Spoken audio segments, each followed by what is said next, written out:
The dolly's wheels squeaked against polished marble, each rotation a small reminder of everything Carter Hayes Please couldn't go to the afford to second fix. floor. Thank you. Straight Sinclair ahead to the Tower elevators. rose Got it. 43 stories above Boston's financial district, all steel and glass, and the kind of money that never looked at the men who kept its water coolers stocked. Carter pushed the load through the lobby, shoulders square, boots leaving no trace on floors cleaned by someone else's night shift. Maya's school had called during his break, another kid asking why she wore that thing in her ear, and the tightness in his chest hadn't loosened since. He rounded the corner too fast. The woman appeared like she'd been carved from the building itself, black suit sharp enough to draw blood, heels that clicked once before stopping. Carter jerked the dolly left. Water bottles rattled. She didn't move. Their eyes met. Hers were the color of a winter Atlantic, cold and impossibly deep. She studied him the way people study art they're considering buying, not with curiosity, but assessment. Carter held her gaze. 7 years delivering to this building taught him one rule: the moment you drop your eyes, you become furniture. The security guard jogged over, already apologetic. Before he could speak, she raised one hand. The guard froze mid-step. Her voice came low, controlled, the kind that didn't need volume. "What's your name?" Carter adjusted his grip on the dolly. "The guy with the hand truck. Not exactly on your radar." Something flickered across her face, gone before he could name it. "I didn't ask for your resume." "Carter Hayes." She tilted her head slightly, and he caught the calculation behind those eyes, numbers running, odds being weighed. "Are you free Saturday night?" The question landed wrong, all edges. Carter glanced at the security guard, who'd gone very still. "Saturday, I'm helping my daughter with a science project. Volcanoes. Messy. I need you to come with me to a wedding." The absurdity of it should have been funny. Instead, Carter felt that old instinct kick in, the one that used to read boardrooms before he lost the right to enter them. This wasn't a pickup line. This was business, and business always had teeth. "Whose wedding?" "My former fiancé's." No hesitation, no embarrassment, just fact delivered like quarterly earnings. "He left me. Now he's marrying someone else." Carter set the dolly down slowly. "And you want me to do what, exactly? Make a scene? Flash a smile? Be your well-dressed rebound?" She stepped closer. The scent of something expensive, bergamot maybe, or whatever people wore when they stopped checking price tags, cut through the lobby's recycled air. "I want him to regret everything. And I want you to be the reason." The honesty of it hit harder than any lie would have. Carter had been lied to by experts, people who made deceit look like devotion. This woman wasn't bothering with the performance. "Lady, you could hire a model, an actor, someone who actually fits." "They don't have your eyes." Carter blinked. Not because it was flattery, it wasn't. It was precision, a scalpel finding exactly where to cut. He thought of Maya's audiologist appointment next month, the upgraded hearing aid they'd discussed, the one insurance called elective. $8,000. Add the legal fees still hanging from the custody battle, the rent increase coming in 60 days, and Saturday night suddenly had a price tag. How much? $75,000. She said it the way other people said coffee, something routine, barely worth mentioning. One night, no touching, no romantic charades, just be polite, poised, and make him feel insignificant. Carter's throat went dry. 75 grand. He could cover Maya's hearing aid, the medical debt, 3 months of breathing room, maybe 4. Could stop lying awake doing math that never added up. Stop telling his daughter next month when she asked about the summer camp her friends attended. He knelt, pretended to adjust a strap on the dolly, bought himself 10 seconds to think. The lobby hummed with filtered air and distant elevator chimes. This woman, whoever she was, had just offered him more money than he'd see in a year. For one night. For playing a role he'd already lived, back when he wore suits that fit and people returned his calls. When he stood, he met her eyes again. One condition. Her eyebrow rose, elegant and skeptical. I pick my own suit, and I don't pretend to be anyone else. For the first time, she smiled. It wasn't warm. It was sharp, satisfied, the expression of someone who just confirmed a hypothesis. Perfect. I'm not hiring a role. I'm hiring a man no one forgets. She pulled a card from somewhere, her pocket, her sleeve, thin air, and pressed it into his palm. The paper stock felt heavy, expensive. Victoria Sinclair, CEO, Sinclair Dynamics. Below that, a phone number with no email, no address, just 10 digits that probably connected to people who made decisions that moved markets. My assistant will contact you tomorrow with details. The wedding is Saturday at 6, Greenwich, Connecticut, the Ashford estate. The name Ashford hit like a brick through glass, sudden and destructive.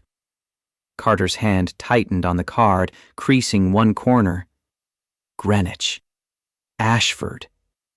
5 years collapsed into 5 seconds, and he was back in that conference room, watching his partner sign papers while lawyers smiled and his life's work became someone else's line item. Victoria Sinclair was already walking away, heels clicking a rhythm that sounded like countdown. Carter stood there, holding a business card and a dolly full of water no one would drink, trying to remember how to breathe around the weight of a name he'd spent half a decade trying to forget.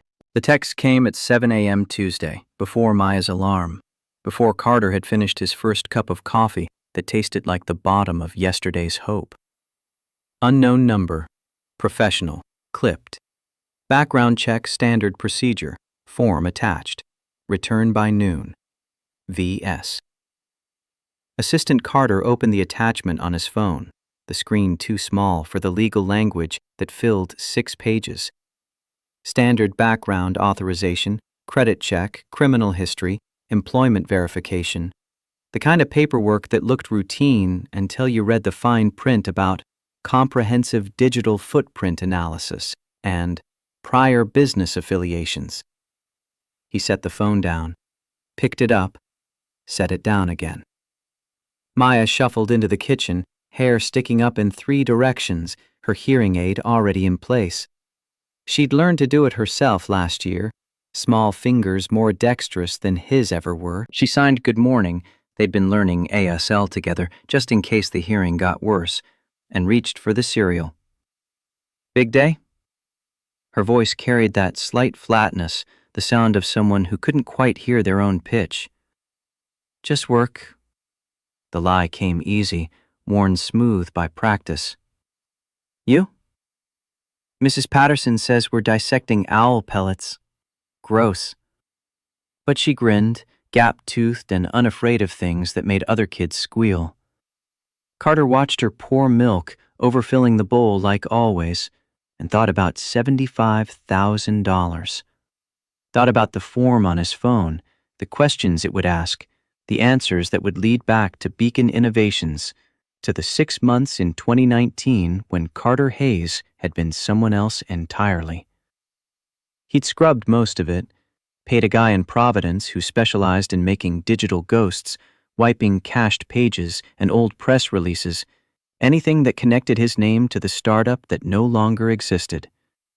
But scrubbing wasn't erasing. The bones were still there, buried shallow, waiting for someone with the right tools to dig. After he dropped Maya at school, she ran toward the building without looking back, fearless in ways he'd never been. Carter sat in his truck and filled out the form. He signed it with his thumb on the screen, watching the pixels rearrange into his name, and hit send before he could reconsider. By 2 p.m., his phone rang. Not a text, a call. The number had a Boston prefix, but felt like it came from somewhere colder. Mr. Hayes. Not a question. Victoria Sinclair's voice, unmistakable even through cellular compression. We need to talk. Are you working? I'm on break. Where? He looked around the truck, parked behind a Stop and Shop where he'd just delivered 12 cases of sparkling water to people who'd never notice him. You wouldn't like it. Address. He gave it. 15 minutes later, a black sedan pulled up, windows tinted dark enough to make the afternoon look like dusk. The rear door opened. Carter climbed in because turning back wasn't an option anymore, not with $75,000 on the table and Maya's hearing aid on his mind. Victoria sat across from him, separated by leather and the kind of space that felt intentional. She held a tablet, screen dark. My assistant ran your background check. Carter's jaw tightened. And? And there's nothing. No LinkedIn, no Facebook, no Twitter, no business registrations after 2020, no court filings, not even a parking ticket. She tapped the screen once, and it lit up with his face. A DMV photo from his license renewal. You exist on paper. You don't exist online. That takes effort. I value privacy. You scrubbed yourself. She leaned forward, and the space between them contracted. People who do that are running from something. Or someone. Carter held her gaze. The old him would have had a smooth answer, something that deflected without lying. The current him, the one who'd learned honesty through losing everything else, just told the truth. 5 years ago, I built something. A company. Good product, clean code, real market need. My partner and I were 6 months from Series A when he got approached by a firm that wanted to buy us out. He said yes. I said no. Turned out my no didn't matter. He'd structured the LLC so he could sell his majority stake without my signature. Deal closed. Company dissolved. I got nothing but a non-compete so tight I couldn't even consult in my own field for 3 years. Victoria's expression didn't change, but something shifted behind her eyes. A recalibration. What was the company? Beacon Innovations, supply chain optimization software for mid-sized manufacturers. And the firm that bought you? Carter pulled the wedding invitation from his pocket. He'd looked it up last night, confirmed what he already knew. He pointed to the embossed text. Ashford Strategic Partners, your fiancé's family business. The silence in the car became physical, a pressure that made Carter's ears ring. Victoria took the invitation, studied it like she'd never seen it before. When she looked up, her face had gone very still. The kind of still that meant everything underneath was moving too fast to track. My signature is on the approval documents. Not a question, a realization, said aloud to make it real. Probably. I never saw them. My partner handled the paperwork. By the time I knew what happened, it was done. She set the tablet aside, pressed 2 fingers to her temple. I approved 40 acquisitions that quarter. Ashford brought us deals. I rubber-stamped them. You didn't know. Carter heard himself saying it, offering her an exit she didn't ask for. I was just a number. Target Company Alpha 7 whatever. You can't remember every deal. No. Her voice cut sharp. But I should have asked more questions. About every single one. The driver shifted in the front seat, a small movement that meant they'd been sitting too long. Victoria seemed to notice and dismiss it in the same breath. The wedding is tomorrow. Will you still come?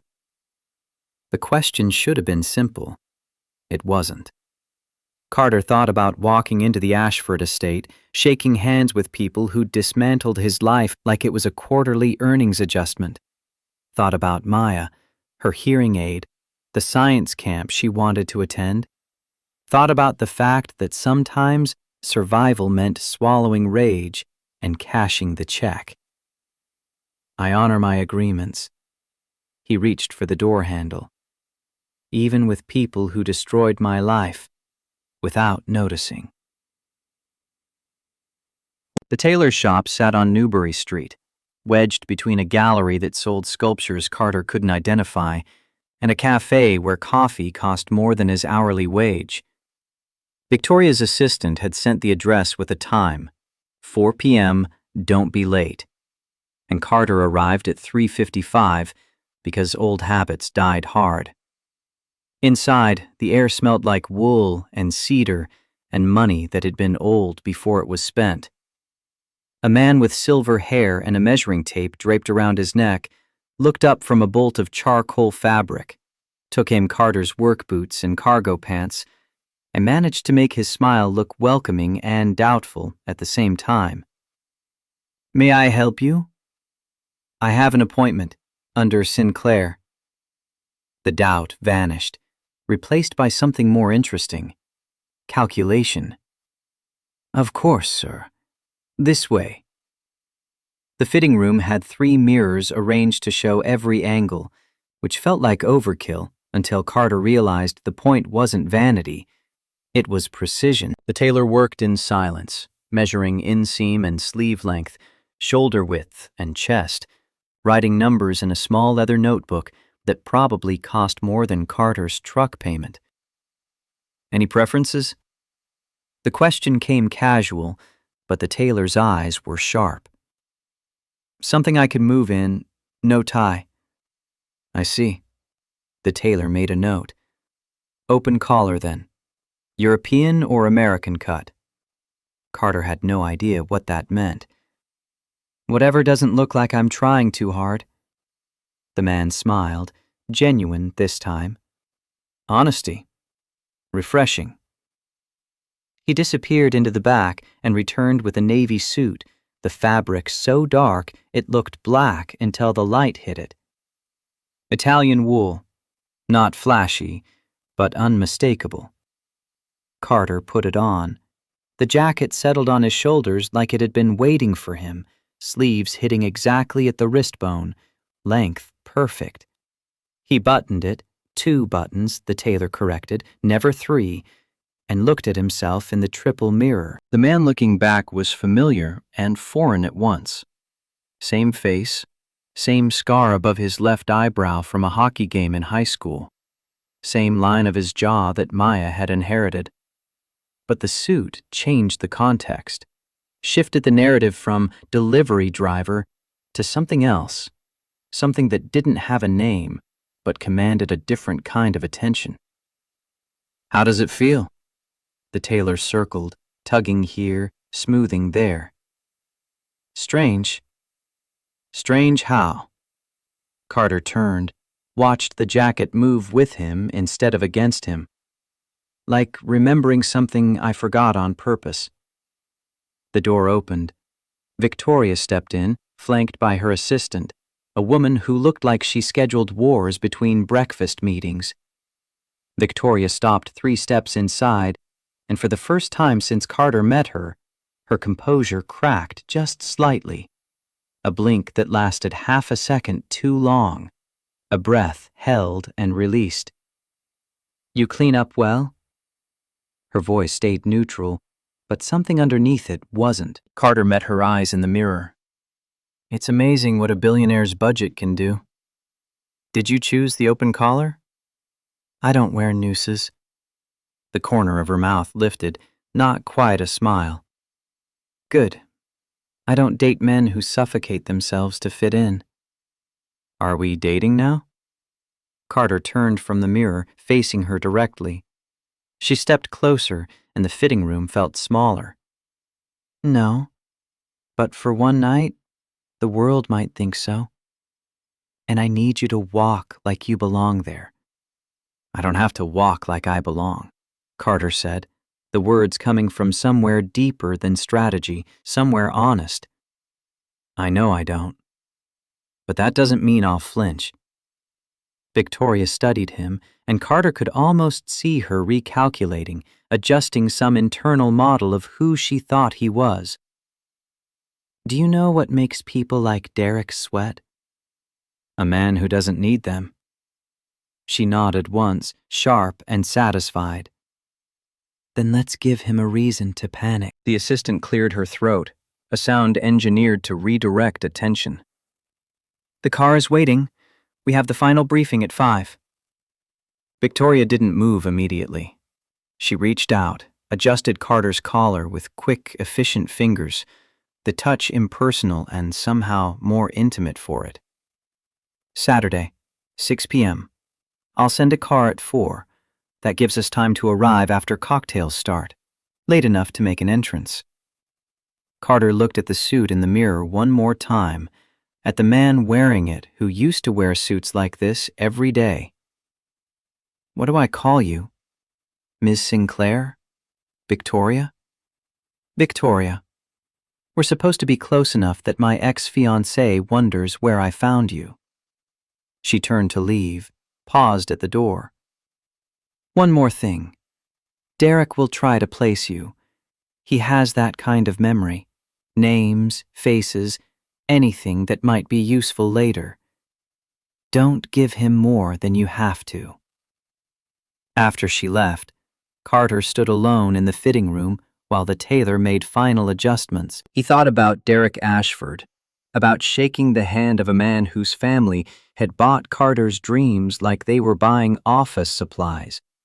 Thought about the non-compete that had followed him for 3 years, the nights he'd spent applying for jobs he was overqualified for and never getting callbacks because his name was attached to a failed acquisition.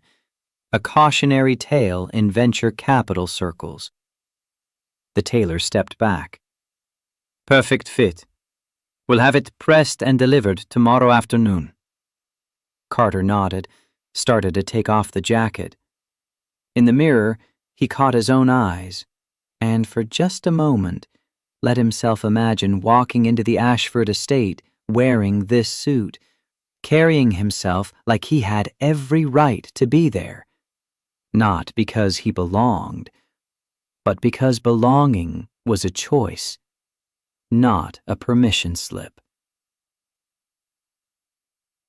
Maya was building a city out of cardboard boxes when Carter got home, her tongue poking out in concentration as she balanced a cereal box on top of a shoebox.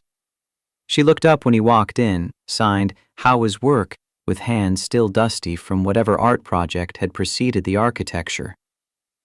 Long.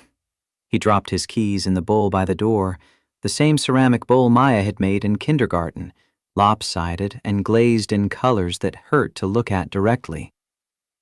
What are you building? Future Boston, with sky bridges, and no cars because cars are bad for the environment. She placed another box, creating a tunnel system that defied physics. Mrs. Patterson says we're killing the planet. Mrs. Patterson's not wrong. Carter knelt beside her, steadied a box that was listing dangerously. But maybe we can fix it.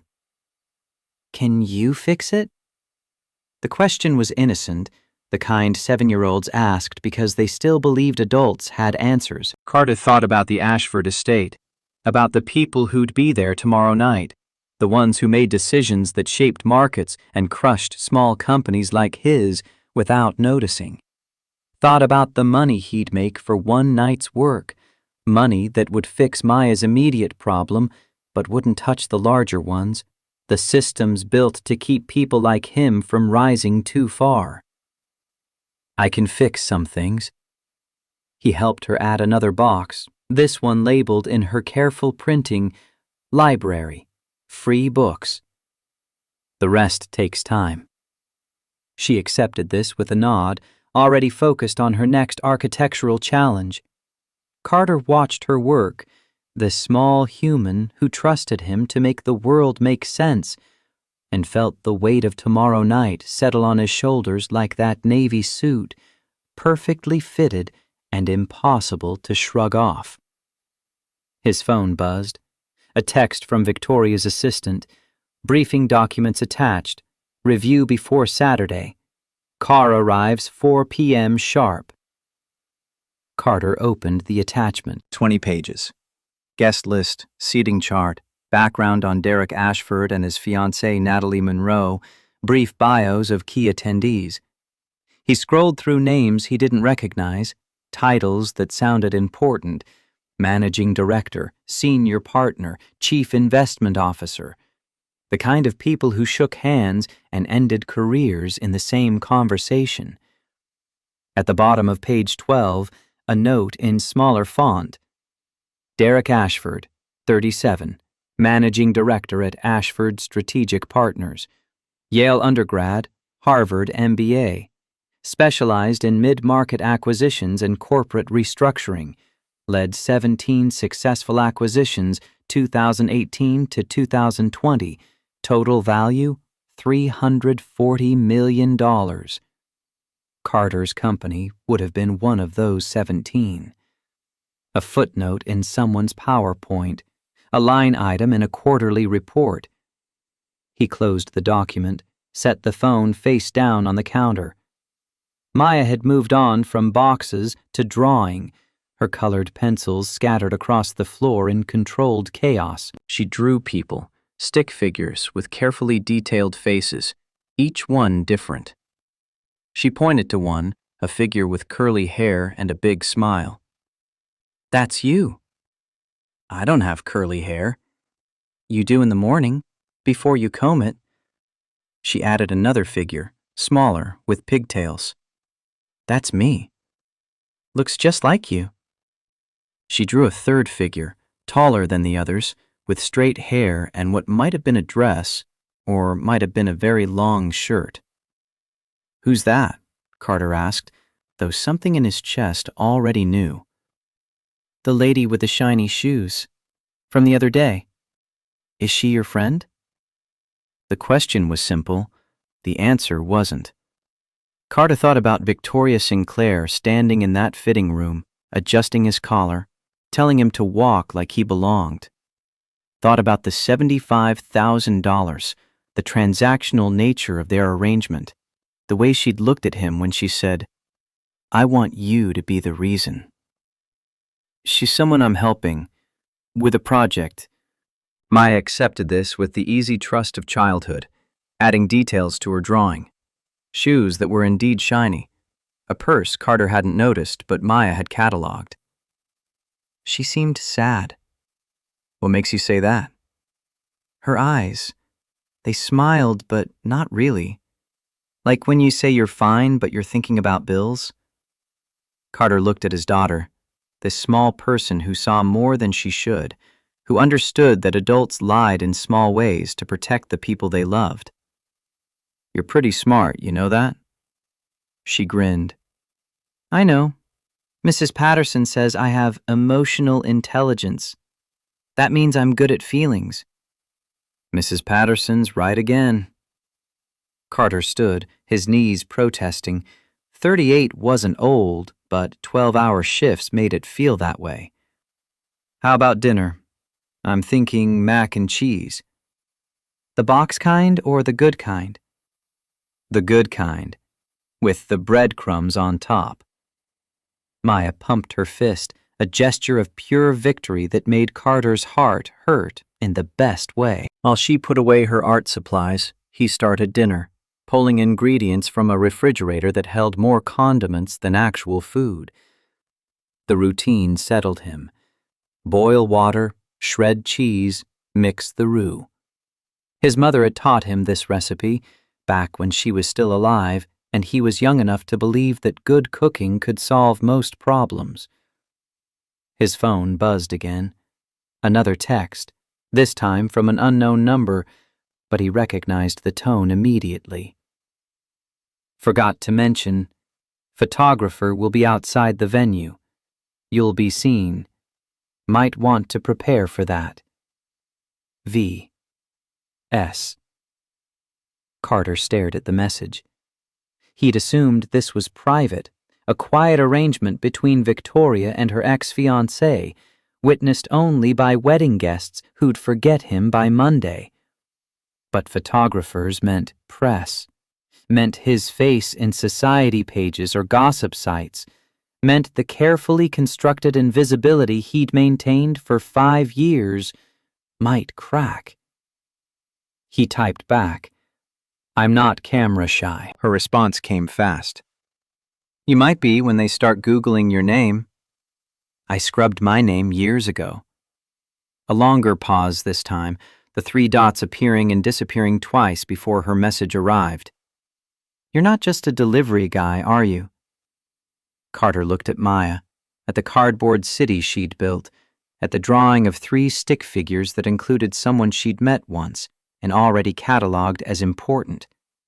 Looked at the water boiling on the stove, at the life he'd rebuilt from scraps and determination and the daily choice to keep moving forward.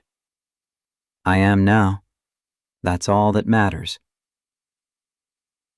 Saturday arrived, dressed in gray clouds that threatened rain but wouldn't deliver.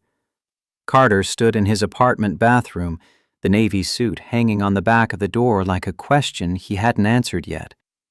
He'd shaved carefully, trimmed the beard he'd grown more out of laziness than style, tried to remember the last time he'd looked in a mirror and seen someone worth photographing. Maya sat on the closed toilet lid, watching him with the intensity she usually reserved for nature documentaries. "You look fancy." "I look uncomfortable." "Same thing." She kicked her feet, heels hitting the cabinet in a rhythm that would have annoyed him if it were anyone else. "Where are you going again?" "A party. For work." "What kind of work happens at parties?" Carter met her eyes in the mirror. 7 years old, and she already understood that the world ran on contradictions. Work that wasn't work, parties that were business, smiles that meant something else entirely. The kind where people pretend to have fun while making deals. That sounds terrible. It usually is. He straightened his collar, buttoned the jacket. The suit fit exactly as it had in the tailor shop, perfect and foreign. But sometimes you do terrible things to get good outcomes. Maya frowned, processing this moral complexity with the seriousness it deserved. Like vegetables? Despite everything, the wedding, the Ashfords, the $75,000 sitting between him and solvency, Carter laughed. Exactly like vegetables. The doorbell rang at 3:58 p.m. Carter checked his watch, a cheap Timex he'd bought at CVS when his old one, the Swiss automatic his parents gave him for college graduation, got pawned during the worst months after Beacon collapsed. 2 minutes early. Efficient. Maya ran to the door before he could stop her, flung it open to reveal Victoria's driver, a man in his 50s with the bearing of someone who'd seen everything twice and been unimpressed both times. "Mr. Hayes?" "That's me." The driver's eyes flicked to Maya, softened imperceptibly. "Ma'am is waiting in the car." Carter knelt, pulled Maya into a hug that felt like armor and anchor at once. She squeezed back, her small arms surprisingly strong. "Be back by midnight?" "Before. This isn't Cinderella." "Good. Her dress was impractical anyway." Maya pulled back, studied his face with that unnerving perception. "You're nervous." "Little bit." "Don't be. You're the best." She said it with absolute conviction, the kind of faith that made Carter want to be the person she thought he was. And if anyone's mean to you, you tell them my dad is very important and knows karate. I don't know karate. They don't know that. Carter kissed her forehead, grabbed his wallet and keys, followed the driver down 3 flights of stairs that smelled like someone's burned dinner and old carpet. The black sedan waited at the curb, same one from Tuesday, windows still tinted dark enough to hide anything. The driver opened the rear door. Carter slid in. Victoria sat across from him, and for a moment Carter forgot how to process visual information. She wore black, not the business black of her suits, but something else, a dress that managed to be elegant and severe at once, with a neckline that suggested armor more than seduction. Her hair was pulled back, exposing the line of her neck, a diamond necklace catching light that shouldn't have existed in the car's dim interior. She looked at him, and something passed between them that wasn't quite recognition, but felt close. You look different. So do you. The car pulled into traffic, smooth and silent. The kind of ride that cost more per mile than Carter made per hour. Victoria held a slim folder, black leather embossed with initials he couldn't quite read. Last chance to back out. You already paid me. Half. Wire transfer this morning. Did you check? Carter pulled out his phone, opened his banking app for the first time since depositing yesterday's paycheck. $247 after taxes. The new balance made his throat close. $37,747.32. Half of $75,000, exactly as promised, sitting in an account that had seen 4 digits exactly once in the past 5 years. He closed the app before he could stare too long, before the number could become real enough to jinx. I checked. Then this is happening. Victoria opened the folder, pulled out a single sheet of paper. One thing I need to tell you before we arrive. About the venue. Something in her voice made Carter's shoulders tense. What about it? The Ashford estate.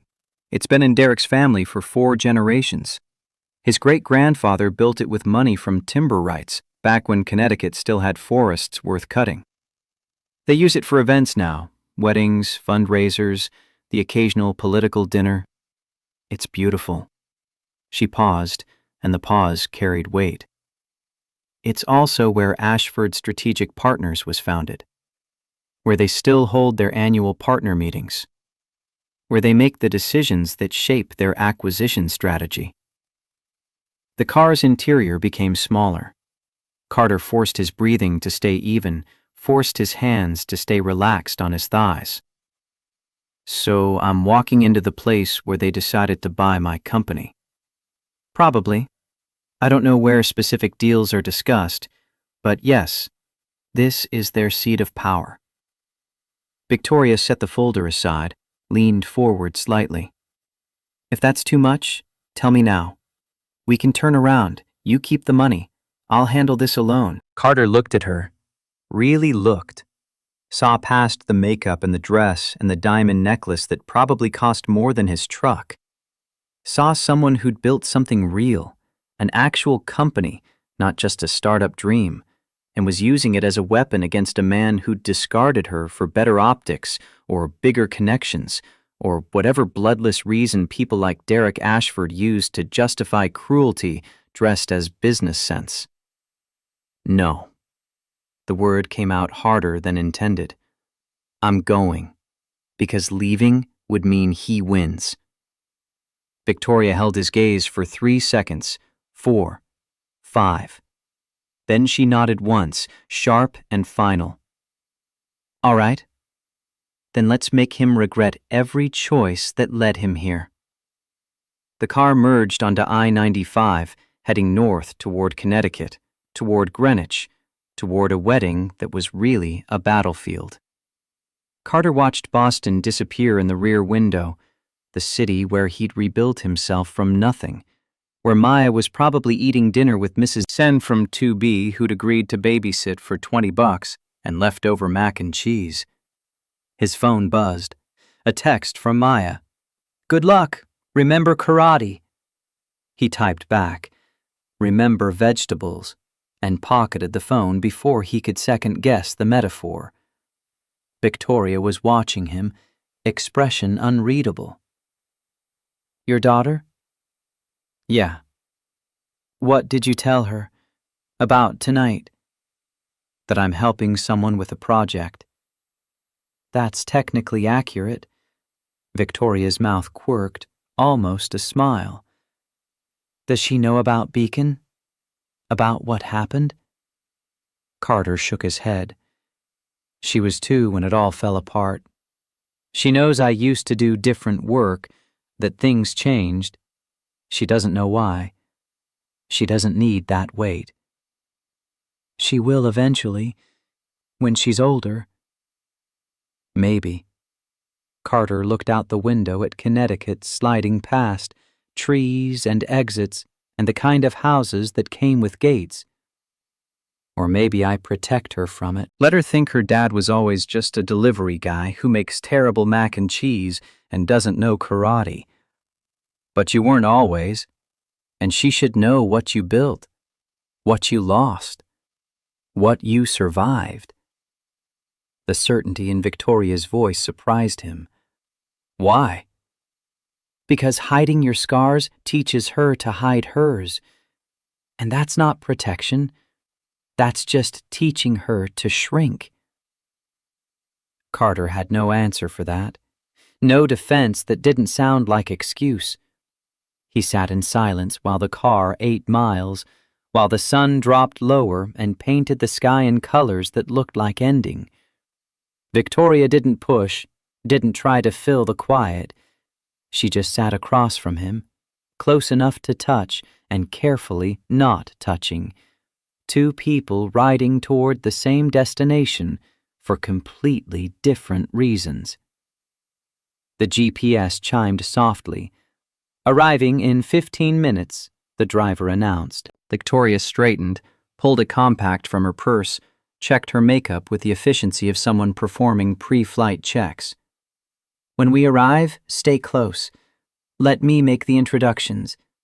Derek will approach within the first 10 minutes. He won't be able to help himself. His fiancée, Natalie, will try to diffuse. She's good at that, smoothing over his sharp edges, making him seem warmer than he is." "And I do what?" "Exist. Be polite. If he asks what you do, tell him you work in logistics. It's not a lie." "It's not the whole truth, either." "Welcome to high society." Victoria snapped the compact closed. "No one tells the whole truth. We just choose which parts to display." The car turned onto a private road, trees closing in on both sides like walls. Carter's heart rate picked up despite himself, adrenaline preparing for a threat his rational mind knew wasn't physical. This was just a wedding. Just a night of standing in a suit, drinking champagne he wouldn't taste, pretending to be someone's date while the world watched and wondered. Just the place where his life had ended once before, dressed up in flowers and string quartets. The estate appeared around a curve like something from a film, all stone and ivy and windows that caught the dying light.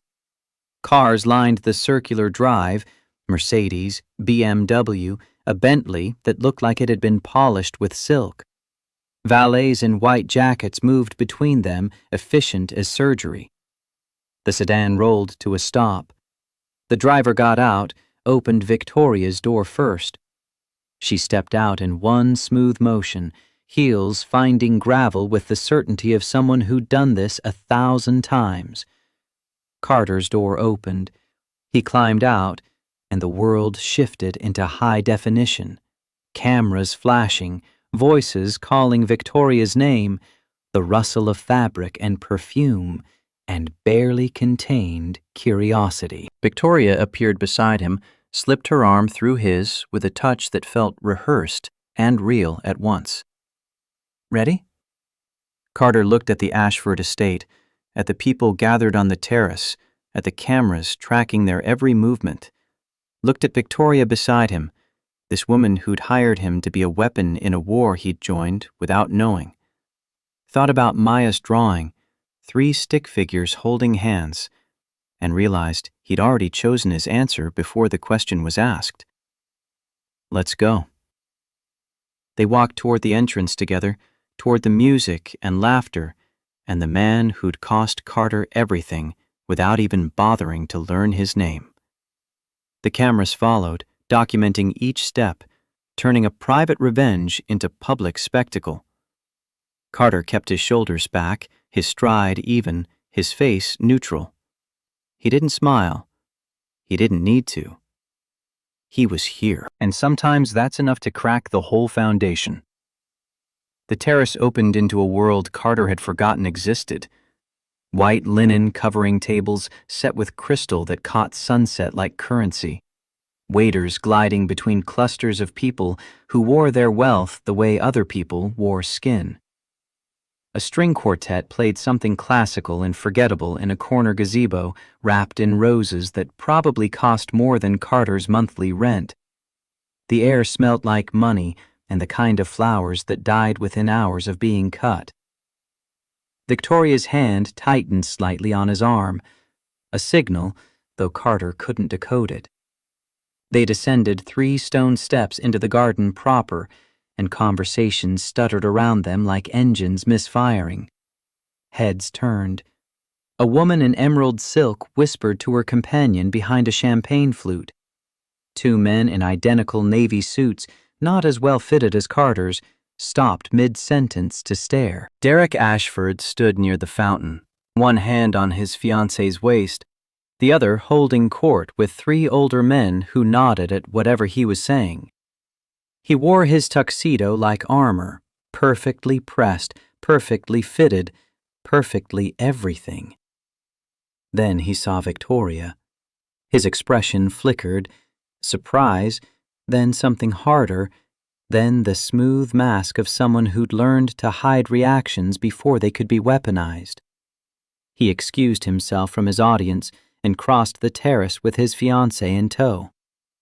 Natalie Monroe moved like water, all grace and careful navigation, her wedding dress an architectural marvel of lace and structural engineering. Up close, she had kind eyes and a smile that worked too hard. Derek extended his hand to Victoria. "I wasn't sure you'd come." Victoria took it briefly, released it like she was handling evidence. "I always honor formal invitations, especially when they're dressed like provocations." Natalie's smile tightened at the edges. "We're so glad you could make it. And your friend?" The pause before friend carried weight. Carter stepped forward, not waiting for Victoria's introduction, taking control of the moment before it could be shaped by someone else.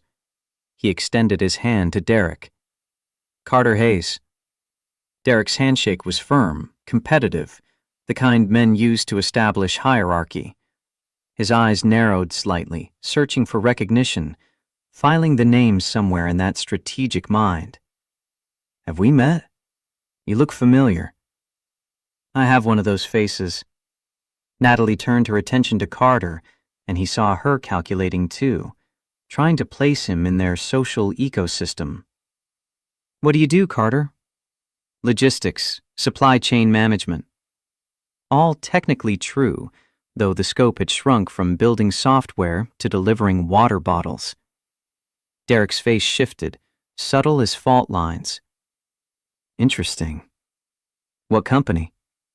Victoria's hand found Carter's elbow, a touch that looked affectionate but felt protective. "Carter's independent, consultant work.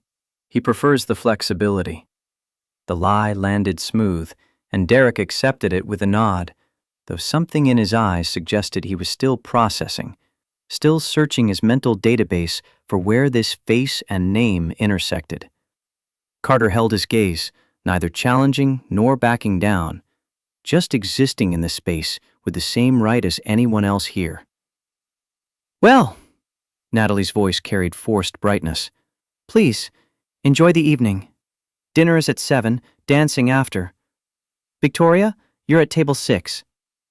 They moved away, Derek's hand returning to Natalie's waist, but he glanced back once. Carter caught it, the backward look of someone who knew they were missing something, who couldn't quite place the ghost standing in their garden. Victoria exhaled slowly. "That went better than expected." He recognized my name. "Possibly. Or he's just suspicious by nature." She guided Carter toward the bar, a mahogany structure manned by 3 bartenders in crisp white shirts. "Either way, the seed is planted. Now we water it." A waiter appeared with a tray of champagne. Victoria took 2 glasses, handed one to Carter.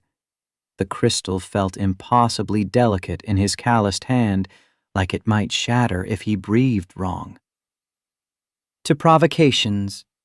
Victoria raised her glass. Carter met it with his own. The clink sounded like breaking. "And the ghosts they raise." The champagne tasted like apples and regret. Carter sipped it slowly, aware that getting drunk would serve no one's purpose here. Around them, the party continued its careful choreography, air kisses and handshakes, laughter that sounded rehearsed, conversations that carried the weight of deals being made in the spaces between small talk. A woman approached, 60-something with silver hair and the posture of someone who'd spent decades being photographed. "Victoria, darling, I heard you were coming but didn't believe it until now." Victoria's face arranged itself into warmth, though Carter could see the performance in it. "Margaret, you look wonderful." "I look old, but thank you for lying beautifully." Margaret's eyes landed on Carter with the precision of a targeting system. "And who is this?" "Carter Hayes. Carter, this is Margaret Thornton. She sits on more boards than there are days in the week." Margaret offered her hand, and Carter shook it gently. Her grip was stronger than expected. "Hayes, are you from the Boston Hayes family?" "No, ma'am, just the regular kind." She laughed, genuine and surprised. "Refreshing. Everyone here is from some family or another. Gets tedious." She turned back to Victoria. "I wanted to tell you, what you did last month, the Caldwell acquisition restructuring, brilliant. My nephew works there. You probably saved his job." Something passed over Victoria's face, too fast for Carter to catch, just correcting a mistake that should never have been made.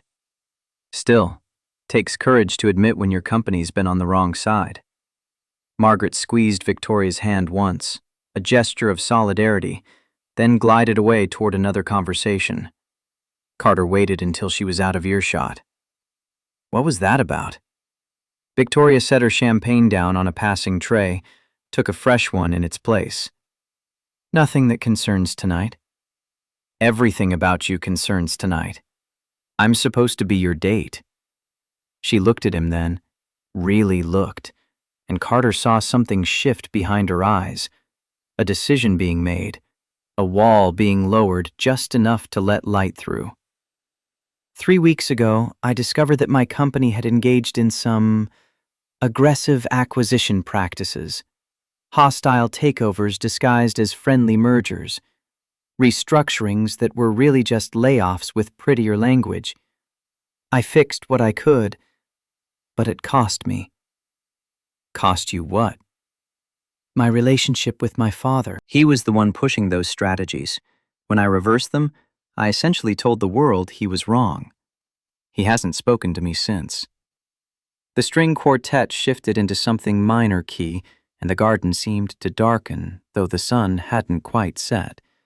Carter processed this information, slotting it into the picture of Victoria he'd been assembling.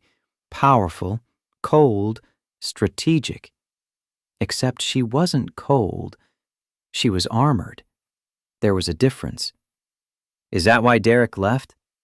Because you started caring about the collateral damage? Victoria's laugh came sharp, humorless. Derek left because I wouldn't bury a story about Ashford Strategic's SEC violations. He asked me to use my media connections to kill it before publication. I refused. 2 weeks later, he was engaged to Natalie. Whose family is? Old money, Connecticut royalty, clean reputation, everything Derek needed after that story ran.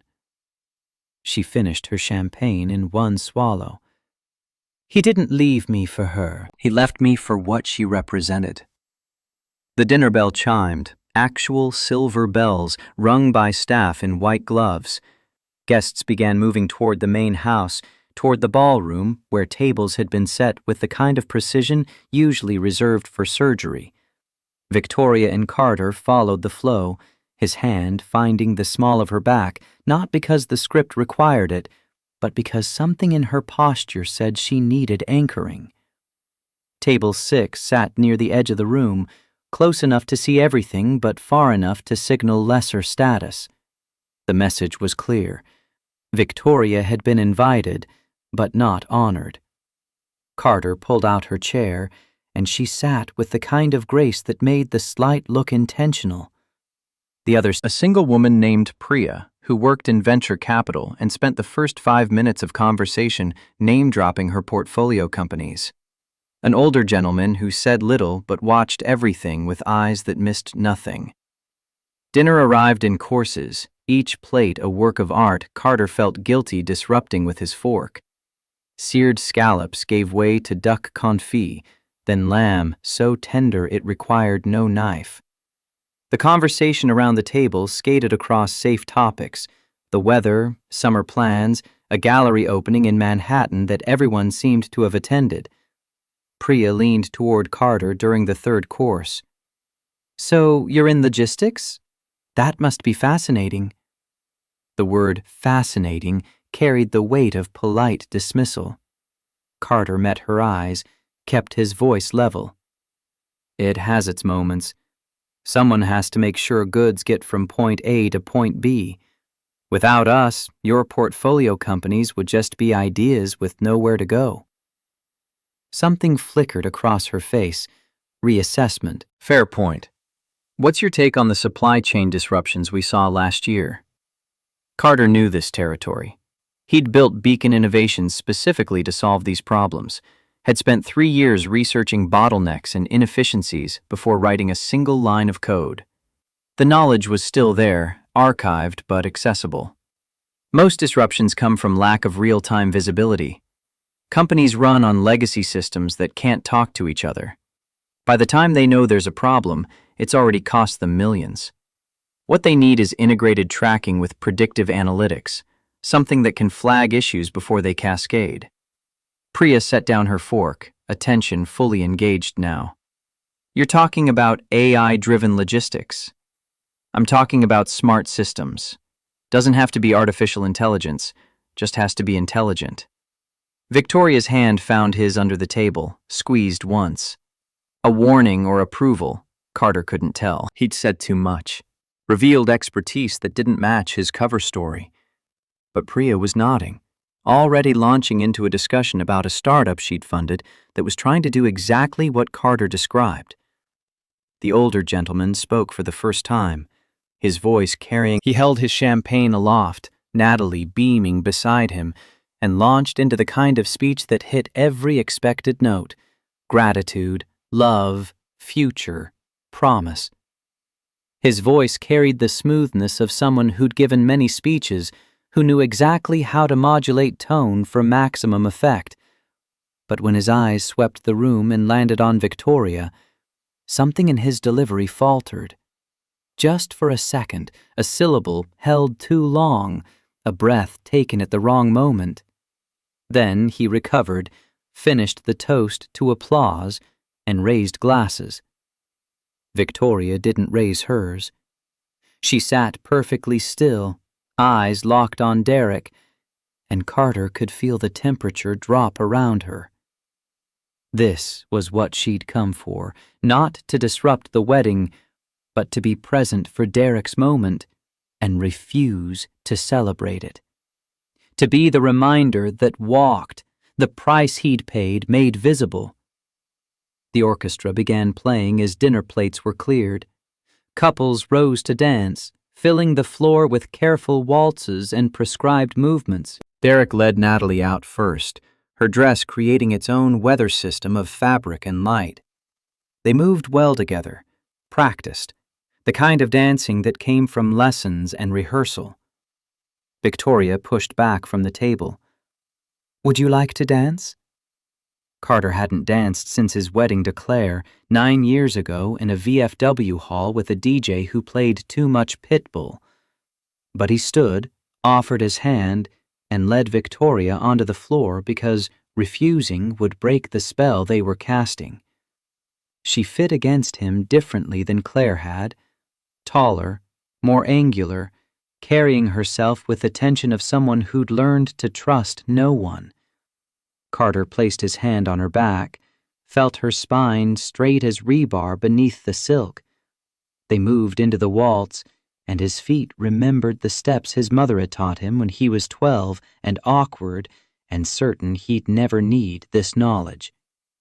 The orchestra played something classical, violins weaving through cellos. Carter and Victoria moved through the other couples, and he felt eyes tracking them. Curiosity, speculation, the hunger for gossip that fueled these gatherings. Let them look. Let them wonder. That was the point.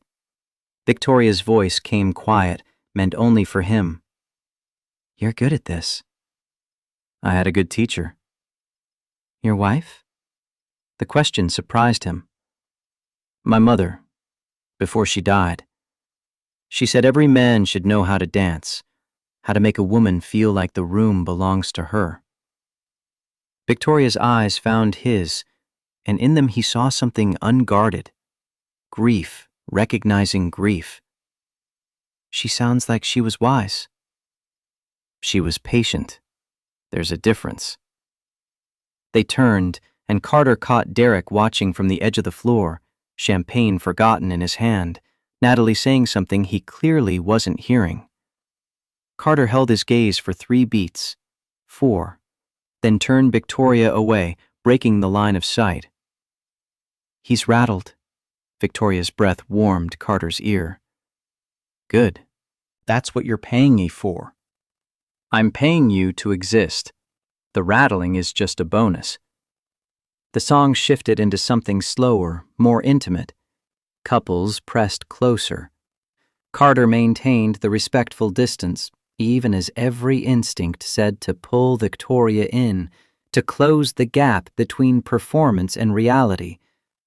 She seemed to sense it, tilted her head back to look at him. "What are you thinking?" The honest answer would have been complicated. Something about how her hand felt in his, how the suit made him remember who he used to be, how dangerous it was to pretend at intimacy when the reasons were tactical. Instead, he told a different truth. That you don't flinch, even when you should. Her expression softened, just at the edges. "I used to. Until flinching became a liability I couldn't afford." "That's not strength. That's survival." "What's the difference?" Carter thought about the years after Beacon collapsed, the months of job applications and rejection emails, the night he'd stood in his apartment with Maya asleep in the next room, and a bottle of whiskey, and the kind of thoughts that came when survival looked worse than the alternative. Thought about choosing to wake up the next morning, and the morning after that, until choosing became habit, became life. Strength is knowing you could break and deciding not to. Survival is just not breaking yet. The music ended. Applause scattered across the ballroom. Victoria stepped back, and the space between them felt colder. Derek was approaching, cutting across the floor with purpose, Natalie trailing behind, looking apologetic. He stopped 2 feet away, close enough that Carter could smell his cologne, something expensive and aggressive. "Victoria, could we speak? Privately?" Victoria's face arranged itself into polite ice. "We've already spoken, Derek." You sent an invitation. I responded by attending. Our conversation is complete. 5 minutes, please. The please sounded like it cost him. Carter moved to step away, but Victoria's hand caught his wrist. "Stay." Derek's jaw tightened. This isn't about him. "No. It's about you wanting control of a narrative that's no longer yours to shape." Victoria released Carter's wrist, but didn't move away. "You made your choices. You married the right family, secured the right connections. I'm here to witness that victory. Nothing more." I didn't marry her for connections. "Then you're lying to yourself more effectively than you lied to me." Natalie touched Derek's arm, gentle but firm. "Darling, people are watching." Derek glanced around, and Carter saw him register the turned heads, the phones probably recording this exchange for later dissection. His face smoothed, public mask sliding back into place. Enjoy the rest of the evening, Victoria. Carter. He said Carter's name like he was testing it, rolling it around to see if it fit some pattern he recognized. Then he walked away, Natalie beside him, her dress whispering apologies the rest of her couldn't voice.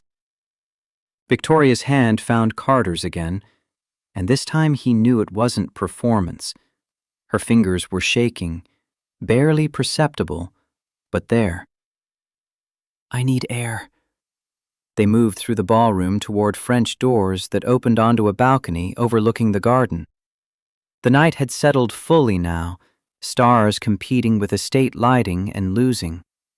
Carter could hear the party continuing behind them, laughter and music and the clink of crystal, but out here the air tasted like rain that hadn't fallen and grass cut too short. Victoria gripped the balcony railing, knuckles white. Carter stood beside her, close enough for solidarity, far enough for space to breathe. "I thought seeing him marry her would feel like closure." Her voice came rough, like words forcing their way past barriers. It just feels like watching someone get away with something. He didn't get away with anything. You're still standing. That's not nothing. I'm standing in the place he built, wearing armor I hate, pretending a stranger is my salvation. She turned to face him. How is that winning? Carter looked at her, this woman who'd hired him to be a prop in her revenge play, who was discovering that revenge tasted like ash, even when perfectly executed. It's not about winning. It's about refusing to disappear. Something in her face cracked then, not breaking but shifting, tectonic plates realigning. Is that what you did? After your company fell apart? Refused to disappear? I tried to disappear, spent 2 years trying, but I had Maya, and she kept seeing me even when I was trying to fade. Eventually I realized I could be invisible to the world or present for her, not both. And you chose her. I chose not to make her lose both parents. Victoria processed this, eyes searching his face for something. Truth, maybe, or permission to feel what she was feeling. Your ex-wife, where is she? The question should have felt invasive. Instead, it felt inevitable, like they'd been moving toward this level of honesty since the moment she adjusted his collar in the fitting room. Gone. She left when Maya was 4. Addiction, chaos. I fought for custody and won. Haven't heard from her in 3 years. And you don't hate her? Carter thought about Claire, about the woman he'd married who'd slowly been consumed by something neither of them understood until it was too late. I hate what she chose. I don't hate her. There's a difference. Victoria nodded slowly, like this answered a question she hadn't asked aloud. She turned back to the garden, and they stood together in silence, broken only by distant music and the sound of their own breathing. Carter's phone buzzed in his pocket. He pulled it out. A text from Mrs. Sen. Maya's asleep. All good. Enjoy your party. He typed back a thank you, pocketed the phone. When he looked up, Victoria was watching him. You keep checking on her. She's 7, and I'm at a wedding 2 hours away with people who'd step over her to get to a better table. That's not fair to everyone here. Isn't it? Carter gestured toward the ballroom, toward the wealth and privilege on casual display. How many of them know what it's like to choose between medicine and rent? How many of them have ever had to tell their kid that the thing she needs isn't the thing they can afford? Victoria's face went very still. That's why you took this job. Not just the money. The anger. I took it because $75,000 means my daughter gets to hear properly and I get to sleep without doing math that never works out. The anger is just a bonus. She reached out, touched his face. The gesture so unexpected, Carter froze. Her palm was warm against his cheek, and her eyes held something he couldn't name but recognized anyway. The look of someone seeing past armor to the person underneath. You're not what I expected. What did you expect? Someone who needed me. You don't need anyone. Carter caught her hand, held it against his face for one more second before lowering it gently. Everyone needs someone. I'm just selective about who. A burst of laughter from inside broke the moment. Victoria pulled back, smoothed her dress, though it didn't need smoothing. We should go back. People will talk if we're gone too long. People are already talking. Then let's give them something worth the effort. They returned to the ballroom together, and the party swallowed them back into its rhythm. The Henderson couple wanted to discuss a property investment opportunity. Priya introduced Carter to her business partner, a man who'd made millions in cloud storage and wanted to talk about logistics automation. The older gentleman cornered Victoria about a board position, and she navigated the conversation with the skill of someone who could negotiate in her sleep. Carter played his role, polite, engaged, revealing just enough to be interesting and not enough to be scrutinized. But his mind kept returning to Victoria's hand on his face, to the crack in her armor that let something real show through. Kept returning to the fact that this was a transaction with an end date, and whatever connection he felt building was just another form of survival instinct. Two people recognizing shared trauma and mistaking it for something more. The party wound down near 11. Guests began departing, offering congratulations and air kisses, promising to see each other at the next event, the next merger, the next wedding. Derek and Natalie stood by the entrance, thanking everyone personally, performing gratitude with practiced precision. When Victoria and Carter reached them, Natalie embraced Victoria quickly, a gesture that seemed genuine beneath the social requirement. Thank you for coming. It means more than you know. Derek shook Carter's hand again, and this time his grip said something different. Not competition, but warning. Carter Hayes. I'll remember that name. Carter met his eyes, steady and unflinching. I hope you do. They walked toward the car, gravel crunching beneath expensive shoes. The sedan waited, driver ready, engine purring. Victoria paused before getting in, looked back at the Ashford estate, lit up like a monument to accumulated wealth and inherited power. I thought I'd feel different.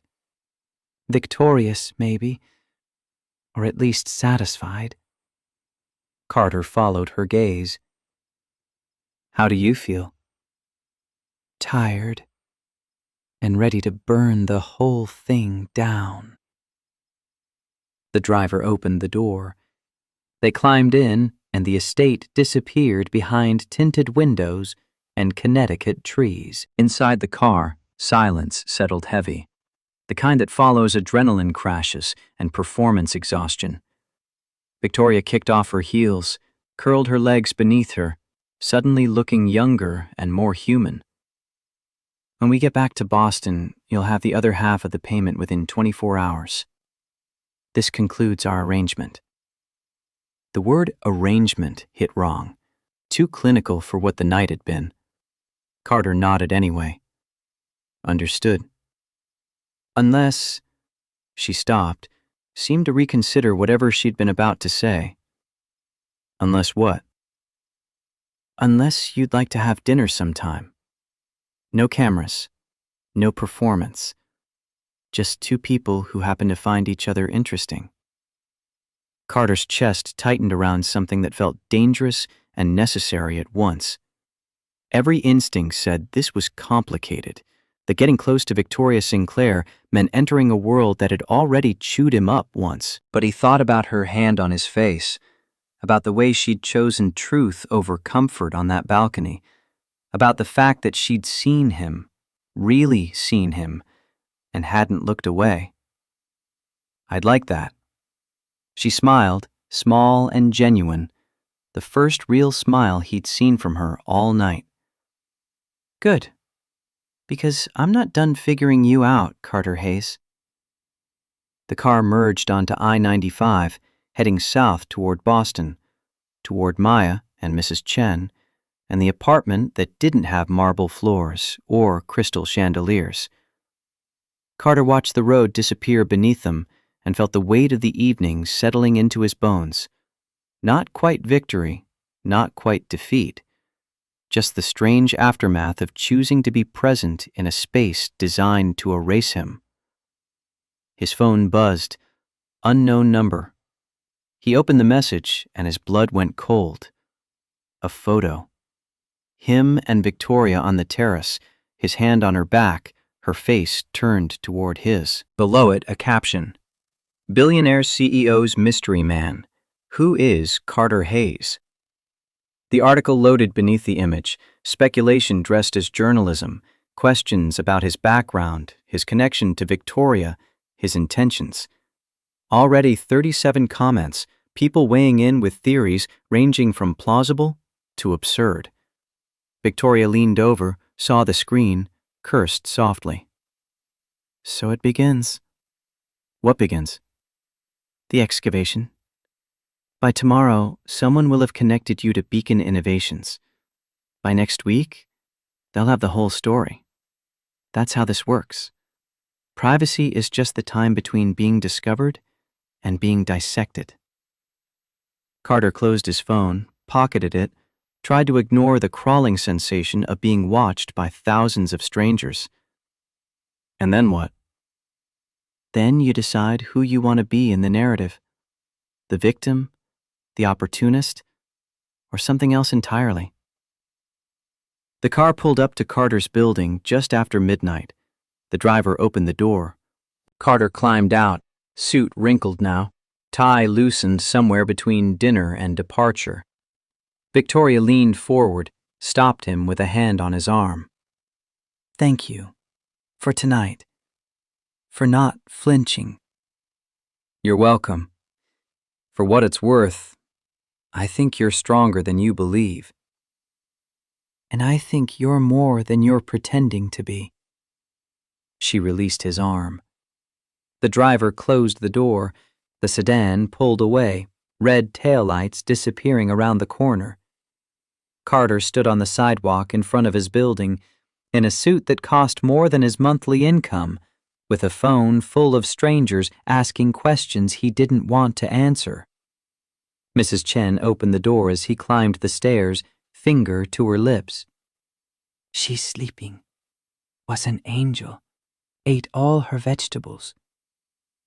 Carter paid her $40 instead of $20, too tired to care about his own budget.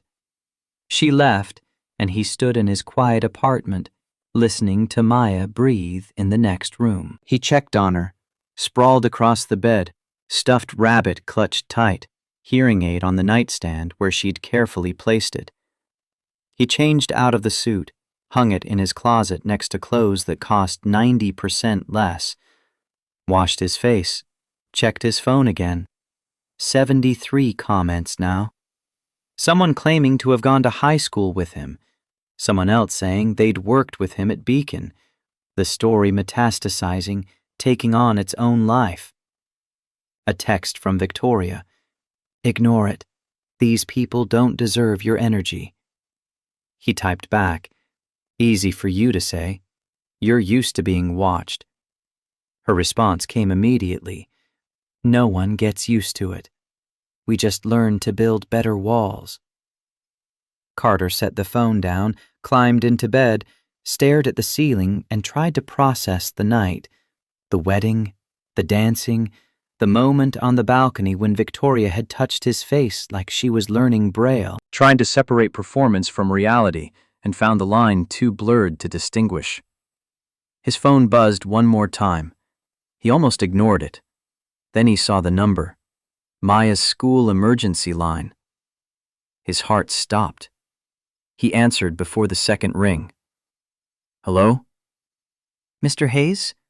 This is Sharon from Sacred Heart Elementary. I'm calling about an incident with Maya tomorrow. Well, Monday, during pickup. What kind of incident? A reporter approached her, asking questions about you, about a woman named Victoria Sinclair. Our staff intervened immediately, but Maya was quite upset. We wanted to inform you before... Carter was already moving, pulling on jeans, grabbing his keys. I'm coming to get her. Mr. Hayes, it's after midnight. Maya's safe at home, isn't she? He stopped, hand on the doorknob, reality catching up with panic. Maya was asleep down the hall, not at school, not in danger. He jumped timelines in his head, mixed Monday with tonight. Right. Yes. Sorry. She's here. We flagged your file. No media contact allowed.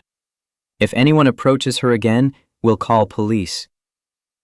Sharon's voice carried the firm kindness of someone who'd dealt with panicked parents before. But I wanted you to know so you could prepare. These things tend to escalate before they fade. Carter thanked her, hung up, stood in his dark apartment with his heart still racing. This was the cost he hadn't calculated, not the scrutiny on himself, but the ripples reaching Maya. She'd be fine Monday, wouldn't understand why some adult was asking about Daddy and a lady she'd met once. But eventually she'd understand. Eventually the questions would connect to answers, and those answers would lead back to Beacon, to the company that died, to the father who'd been someone else before becoming the person she knew.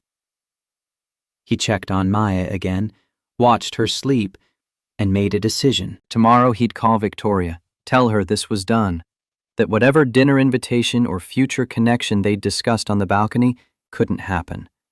Because protecting Maya meant choosing her peace over his own wants, and getting close to Victoria meant choosing complexity over safety. But even as he decided, he knew he was lying to himself, knew that he'd already started caring about the woman who'd hired him to be a weapon and seen him as a person instead. Knew that walking away would be the smart choice, and he'd never been good at smart choices when the stupid ones felt like breathing. Sleep came eventually, fitful and full of dreams he wouldn't remember. When his phone alarm went at 6, Maya was already awake, sitting on his bed with her hearing aid in and her tablet showing a video about volcanoes. She looked up when he stirred. Dad, you're famous. Carter's stomach dropped. What? She turned the tablet, a news site, celebrity gossip section. His face next to Victoria's under a headline asking, "Who is Mystery Man?" Maya pointed to his picture. That's you. in a fancy suit. Where did you see this? Mrs. Patterson emailed me the homework assignment and I saw it on the sidebar. She didn't sound upset, just curious, processing this development the way she processed everything, as new information to catalog. Are you dating the lady with the shiny shoes? The question deserved honesty, even if honesty was complicated. I don't know yet. Maybe. Do you like her? Carter thought about Victoria's hand on his face, about the crack in her armor. I think I might. Then you should date her. She seems nice, and her shoes are really shiny. If only 7-year-old logic applied to 38-year-old life. Carter pulled Maya into a hug, breathed in her shampoo smell, artificial strawberry and childhood, and tried to remember when the world had been simple enough for seems nice to be sufficient evaluation criteria. His phone buzzed. Victoria calling. He sent it to voicemail, not ready for that conversation before coffee. It buzzed again immediately. A text. We need to talk. About what happens next. He typed back, I need to think. Her response, think fast. The story's already moving. Monday morning arrived with rain that couldn't decide whether to fall or just threaten. Carter dropped Maya at school through the back entrance, bypassing the main gates where a photographer had set up camp with a telephoto lens and too much time. The principal met them personally, walked Maya to her classroom while Carter watched through windows that felt too exposed. We've contacted building security. Principal Matthews kept her voice low, professional. No unauthorized persons on school property. But I can't control the public sidewalk. Carter nodded, jaw tight. How long does this usually last? Depends on the story. Celebrity breakups, political scandals, those have staying power. But this? She gestured vaguely at the photographer outside. You're not famous. She is. Once they decide there's no scandal, they move on. The conditional hung between them, if they decided there was no scandal.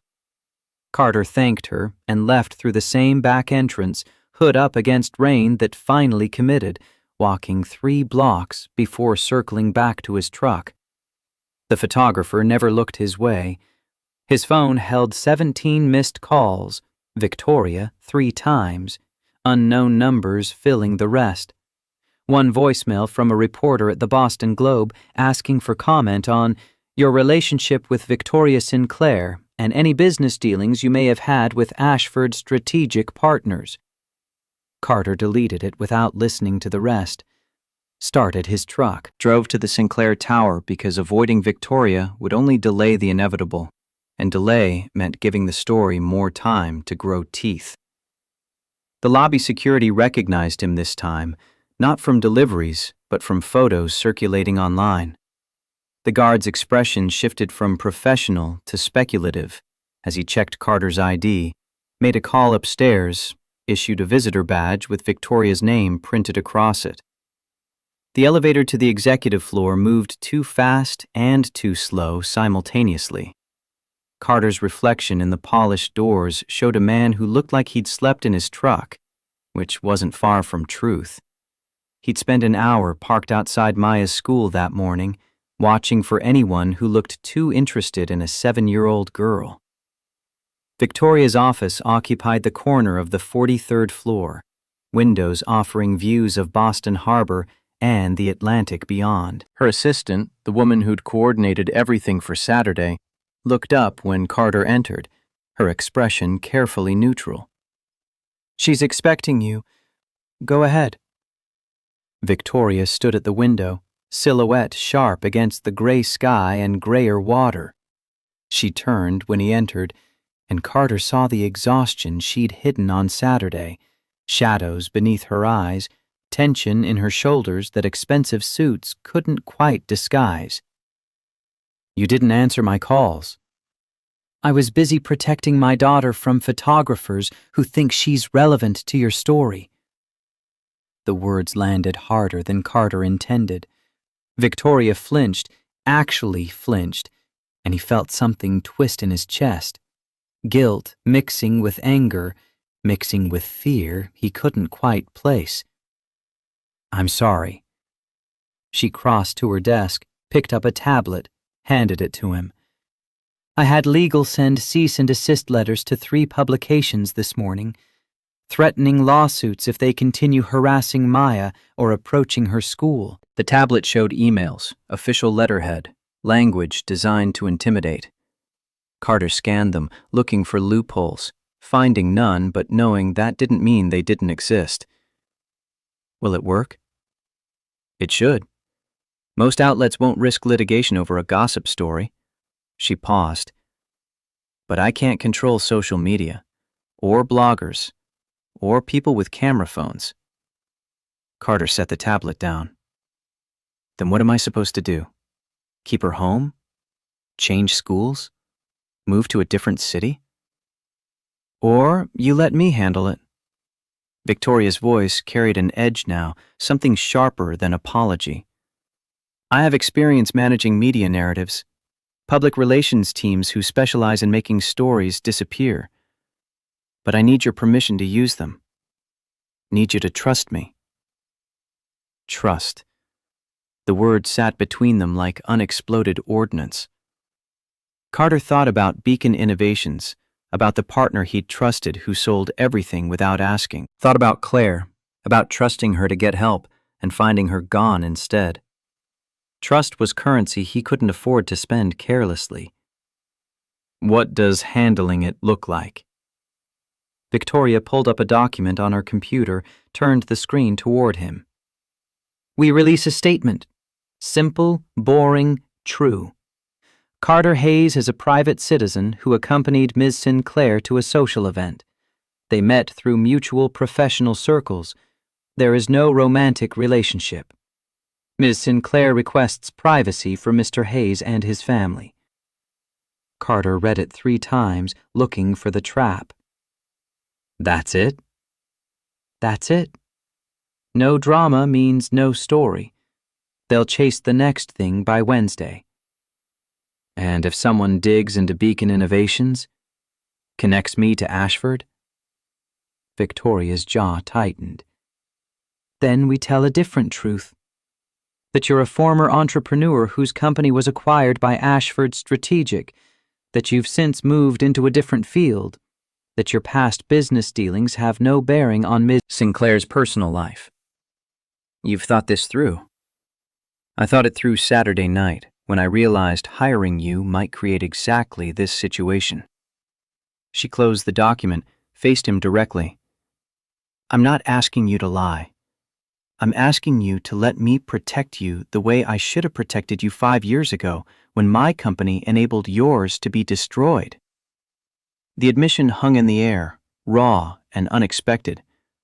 Carter studied her face, looking for manipulation, finding only the exhaustion of someone carrying guilt she hadn't earned, but couldn't shake. This isn't your fault. I signed the documents. You didn't know. Ignorance isn't innocence. Not when you have the power to ask questions and choose not to. She turned back to the window, shoulders rigid. I've been thinking about that. About all the acquisitions I approved without really understanding what they cost. How many other Carter Hayeses are out there, rebuilding from pieces I helped create? Rain drummed against glass 43 stories above street level. Carter moved to stand beside her, close enough to feel the chill radiating from the window, far enough to maintain the space that felt necessary. You can't fix the past. You can only choose what you do now. And what am I doing now?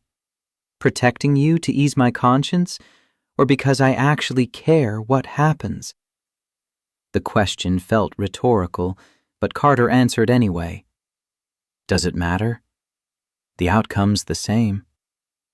She looked at him then, something vulnerable showing through her usual armor. It matters to me, because if this is just guilt management, then I'm using you again, Different currency, same transaction.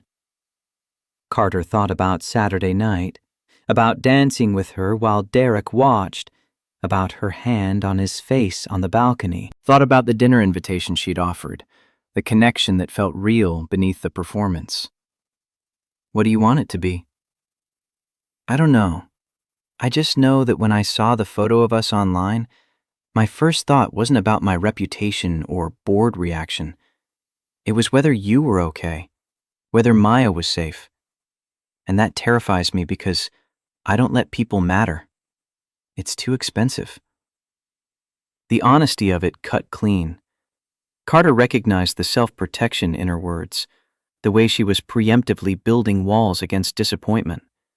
He'd done the same thing for 5 years, keeping everyone at arm's length except Maya, convinced that connection meant vulnerability, meant loss.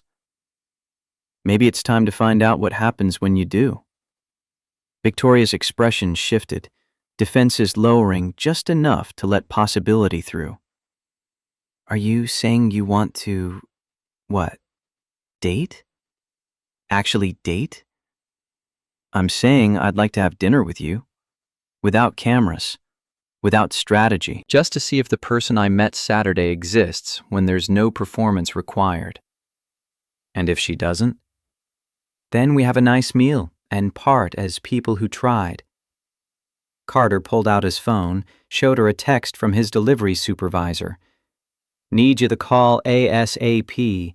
Some reporter asking about you. What's going on? But I need this media situation handled first, because I can't protect Maya and figure out whatever this is simultaneously. Victoria nodded, already pulling up her phone, typing rapidly. I'll have the statement released within the hour. PR will coordinate with major outlets. Legal will follow up on the school situation. She paused, mid-text. I'm also going to assign private security to Maya's school, just for this week, until things settle. Carter's pride wanted to refuse. He didn't need Victoria's resources, didn't need to be rescued. But his fear for Maya overrode pride, and he found himself nodding. Thank you. Don't thank me. This is my mess. She finished the text, set her phone down. The dinner invitation stands. When you're ready. No pressure, no timeline. Just an open door. Carter moved toward the exit, stopped with his hand on the handle. Victoria? Yes? On Saturday, when you touched my face, was that performance? She met his eyes, unwavering. No. That was me forgetting to pretend. The admission followed Carter all the way to the elevator, through the lobby, into rain that had finally committed to being a storm. He sat in his truck while water hammered the windshield, turning Boston into watercolor blur, and tried to remember the last time someone had looked at him the way Victoria had, like he was worth knowing, not just worth using. His phone rang, unknown number. He answered against better judgment. Carter Hayes? Female voice, young, professionally cheerful. Who's asking? My name is Jennifer Park. I'm with the Globe's business section. I wanted to ask you a few questions about Beacon Innovations and... Carter hung up, blocked the number. The phone rang again immediately. Different unknown number. He declined it, turned off the phone entirely, drove to his first delivery stop with the radio loud enough to drown thought. The day crawled past in a blur of water bottles and elevator rides, loading docks and signatures on electronic tablets. His coworkers asked questions he deflected, supervisors made jokes he ignored, and by 3 p.m., when he had to leave for Maya's pickup, Carter felt like he'd lived 3 days in 8 hours. The photographer was gone from the school entrance. In his place stood a man in a dark suit, earpiece visible, posture screaming security. He nodded to Carter but didn't speak. Inside, Maya waited with Mrs. Patterson, showing off a volcano she'd built from papier-mâché and red food coloring. "Look, Dad! It's gonna erupt!" Carter admired the volcano, helped her carry it to the truck, secured it in the back seat like precious cargo. The security guard walked them to the vehicle, scanned the street with professional paranoia, stepped back only when they were safely inside. Maya waved to him as they pulled away. "Who's that, man?" "Just someone making sure you get home safe." "Because of the shiny shoe lady?" "Because some people are curious about things that aren't their business." Maya accepted this with a shrug, already refocused on her volcano. But as Carter drove home, checking mirrors more than necessary, he felt the weight of Victoria's world pressing down. The security, the statements, the careful management of narrative. This was her normal, the price of being Victoria Sinclair. And he was choosing to walk toward it with eyes open, dragging Maya into proximity whether she understood the risks or not. His apartment building looked the same as always. 3 stories of brick and cracked concrete, Mrs. Chen's cat watching from a first-floor window, the bodega next door advertising lottery tickets and loose cigarettes. Home. Real. Unaffected by tabloid speculation or security details. Carter's phone, back on now, showed 2 texts from Victoria. Statement released. Initial response positive. And then, 15 minutes later, security will remain through Friday unless you prefer otherwise. He typed back, "Friday is fine, thank you." Her response came fast. "Have you thought about dinner?" Carter looked at Maya, carefully extracting her volcano from the back seat, treating it like the important work it was. Thought about what dating Victoria would mean. Photographers, speculation, his past examined under lights that would find every crack and flaw. Thought about what not dating her would mean. Returning to the quiet safety of invisibility, letting Saturday night become just a story he told himself when he couldn't sleep. He typed, "Saturday night. Pick the place." 3 dots appeared, disappeared, appeared again. Then, "I know somewhere quiet. I'll send details." Maya called from the building entrance, volcano balanced precariously, needing help with the door. Carter pocketed his phone and went to his daughter, to the simple immediate need of keeping art projects intact, and tried not to think about how complicated simple had become. Tuesday brought reporters to Carter's building. Not photographers, actual journalists with notebooks and questions shouted through the intercom. Carter ignored them, told Maya they were selling something nobody needed, took her out the back entrance where the dumpsters lived and security cameras had blind spots. Victoria's statement had worked exactly as predicted. The story lost urgency, got pushed down feeds, replaced by a senator scandal and a celebrity divorce. But the residue remained. People who'd bookmarked Carter's name, who sent connection requests on LinkedIn he'd never maintained, who wanted pieces of a story that didn't belong to them. Wednesday morning, his phone rang from a number he recognized, his delivery supervisor.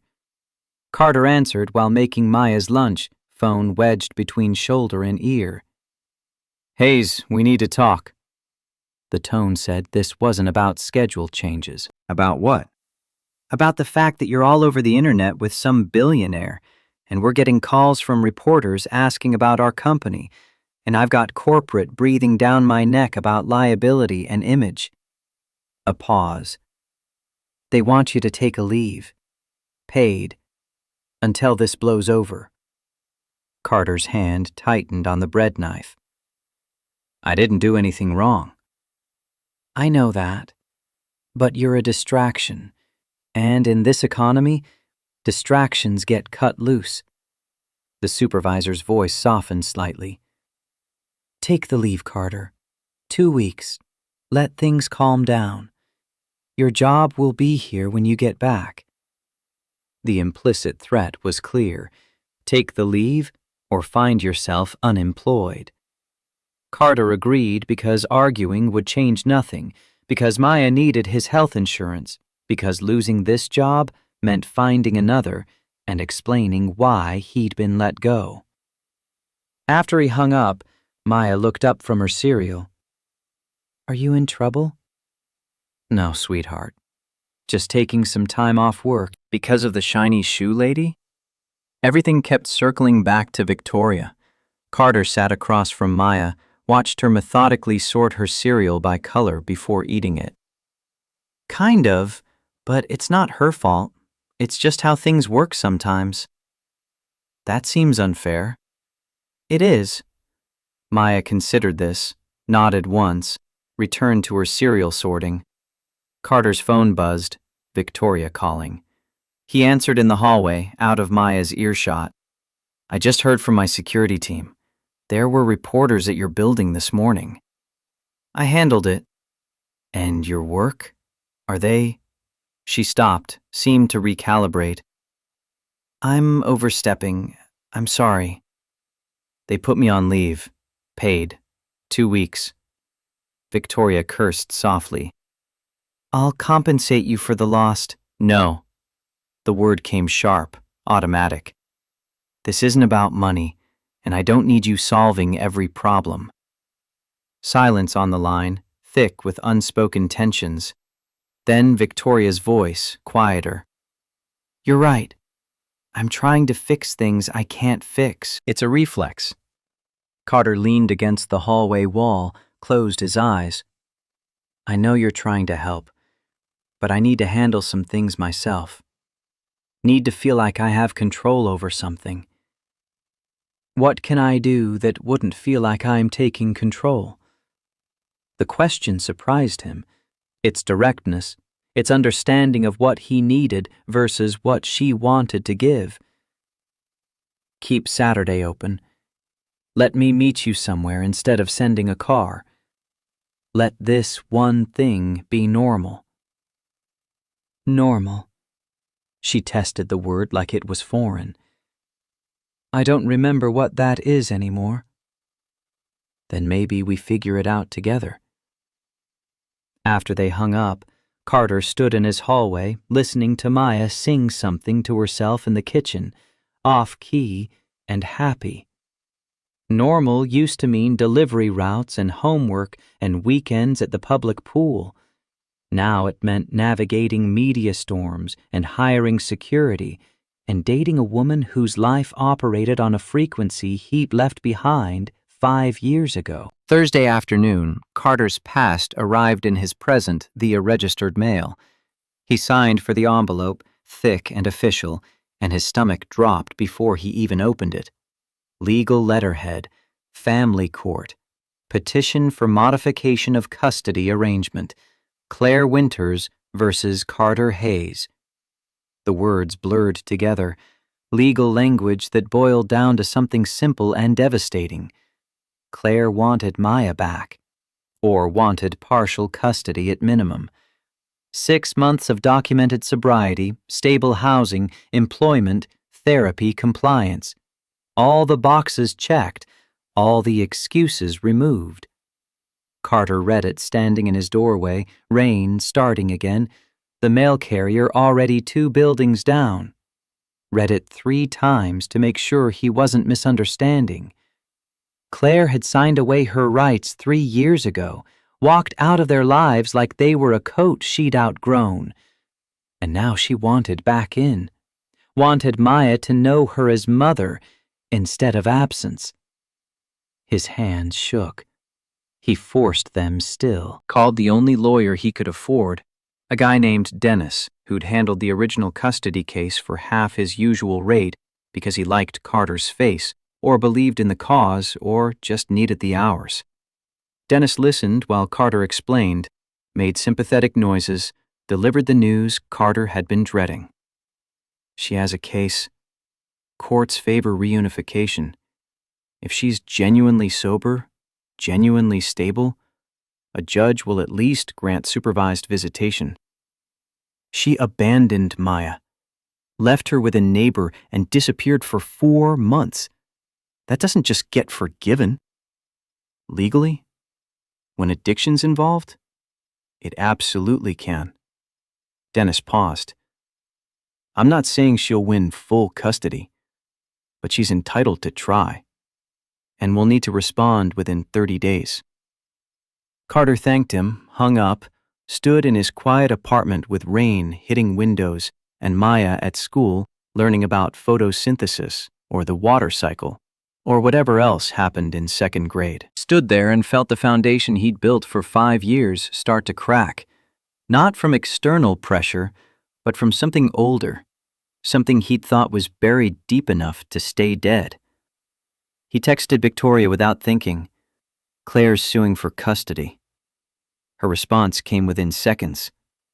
"Where are you?" "Home." "I'm coming over." He should have told her not to, should have maintained the boundary he'd insisted on Tuesday. But fear had priorities that overrode pride, and 30 minutes later, Victoria was at his door in jeans and a sweater, looking more human than he'd ever seen her, carrying coffee in paper cups from a place that definitely didn't deliver to his neighborhood. She handed him a cup, came inside without invitation, looked around his apartment with the careful attention of someone cataloging details. The worn couch Maya had decorated with stickers, the bookshelf holding more children's books than adult ones, the kitchen table scarred from craft projects and homework. Home, unvarnished and real. "Tell me everything." Carter handed her the petition. She read it while he paced, trying to burn off energy that had nowhere useful to go. When she finished, she set it down carefully, like it might detonate. "What's your lawyer saying?" "That she has a case, that courts want families reunified, that I need to respond and hope the judge sees that stable is better than reformed." Victoria pulled out her phone. "I'm calling my attorney. Family law isn't my specialty, but I know people who—" "No." Carter stopped pacing, faced her. "I can't afford your attorneys, and I won't start this by going into debt." "Then consider it a loan." "I don't want a loan. I want—" He stopped, unsure what he wanted except for time to reverse, for Claire to stay gone, for Maya to never have to choose between parents who'd both failed her in different ways. Victoria crossed to him, took his face in both hands, made him look at her. "You want to protect her. I understand. But you can't do that alone. Let me help. Not because you need rescuing, because people who care about each other help when it matters. We've known each other a week. Time isn't a prerequisite for giving a damn." She dropped her hands but held his gaze. "I'm not trying to buy my way into your life. I'm offering resources because I have them and you need them, and that's what you do when someone matters." The word matters hung between them, heavy with implications neither was ready to examine fully. Carter thought about Saturday night, about dinner at some quiet place Victoria knew, about trying to build something real while his past and present collided in family court. "If I accept help, it doesn't change anything between us. This doesn't become transactional." "Agreed. This is separate. Personal support, not business arrangement." Victoria pulled out her phone again, typed rapidly. "I'm sending you contact information for Margaret Chen, no relation to your neighbor. She's the best family law attorney in New England. Vicious in court, compassionate with clients. She'll take your case." "I can't afford pro bono. She owes me a favor from when I helped her daughter with a job placement." Victoria looked up from her phone. "Before you argue, this cost me nothing but a phone call. Let me make it." Carter wanted to refuse, wanted to maintain the independence he'd clung to for 5 years. But he thought about Maya, about Claire's petition, about the fact that his pride mattered less than his daughter's future. "Okay. Thank you." Victoria made the call right there, putting it on speaker. Margaret Chen sounded exactly like Carter hoped. No nonsense, sharp, asking pointed questions about the case history and Claire's documentation. She agreed to take it, scheduled a meeting for Friday morning, told Carter to bring everything: original custody documents, Claire's termination of rights, any evidence of her addiction and abandonment. After she hung up, Victoria started to leave, then stopped. Saturday, are we still? Yes. Carter surprised himself with the certainty. Unless you want to back out. I understand if this is too complicated. Complicated is my normal. Besides, she smiled, small and genuine. I'm not the one who flinches. After she left, Carter sat in his apartment surrounded by evidence of the life he'd built. Maya's art on the walls, toys organized in bins, school photos tracking her growth from infant to child. Everything he'd fought for, everything Claire had walked away from, now subject to legal review and judicial opinion. His phone buzzed, a text from a number he didn't recognize. This is Claire. I got your address from my lawyer. I don't want to fight. I just want to see her. Can we talk? Carter stared at the message, thumb hovering over the keyboard. 3 years of silence, then a legal petition, now a request to talk like they were reasonable people having a reasonable disagreement. He typed and deleted 3 responses before settling on, "Through lawyers. That's how this works now." Her response came fast. "Please, I know I don't deserve anything, but 5 minutes, just to explain." Every instinct said no. Every lesson learned said protect yourself, don't engage, let the lawyers handle everything. But some part of him, the part that had loved Claire once, that had promised to support her through sickness, needed to understand. Needed to see her face when she explained why now, why this, why reaching for Maya after years of choosing everything else. He typed, Saturday, 10 a.m., Public Garden. You get 10 minutes. Then he called Victoria, told her he needed to postpone dinner, explained about Claire. Expected disappointment, got understanding instead. Take care of what matters. We'll reschedule. A pause. Do you want me there? At the meeting? No. This I need to do alone. Okay, but call after. Let me know you're all right. Carter agreed, hung up, spent the rest of Thursday preparing for Friday's meeting with Margaret Chen and Saturday's confrontation with Claire. Pulled out boxes he'd stored when the custody case closed, medical records showing Claire's hospitalizations, police reports from wellness checks, texts and voicemails documenting her decline. Evidence he'd hoped never to need again. Proof that love sometimes meant choosing the person you loved less to protect the person you loved more. Maya came home from school with another art project, a drawing of their family. 2 figures, her and Carter. No mother in the frame, because in Maya's world, mothers were theoretical concepts other kids had. Carter looked at the drawing and felt his heart crack cleanly down the middle. It's perfect, sweetheart. Mrs. Patterson said we should draw our whole family. But this is my whole family. You and me. Carter pulled her close, breathed in her strawberry shampoo, tried to memorize this moment before it became complicated by courts and lawyers and the mother who wanted back in. You're right. This is our whole family. Friday morning arrived cold and clear, the kind of November day that felt like winter testing its welcome. Margaret Chen's office occupied the 15th floor of a building near Copley Square, all glass and steel and the kind of art that existed to intimidate. She met Carter in the lobby personally, mid-50s, with silver hair and eyes that probably made opposing counsel rethink their careers. Mr. Hayes, come with me. Her office held floor-to-ceiling bookshelves, legal texts mixed with novels and poetry, a desk that looked like it predated the building. She gestured Carter to a leather chair, sat across from him, opened the file he'd emailed.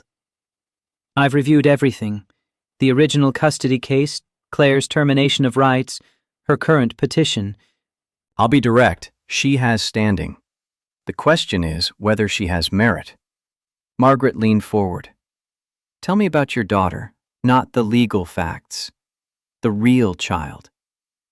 Carter talked for 20 minutes about Maya's love of volcanoes and terrible knock-knock jokes, about her hearing aid and the way she signed "I love you" every morning before school, about the night terrors she'd had for 6 months after Claire left, waking up screaming for a mother who wasn't there, about how it took a year before she stopped asking when Mommy was coming home, another year before she stopped mentioning her at all.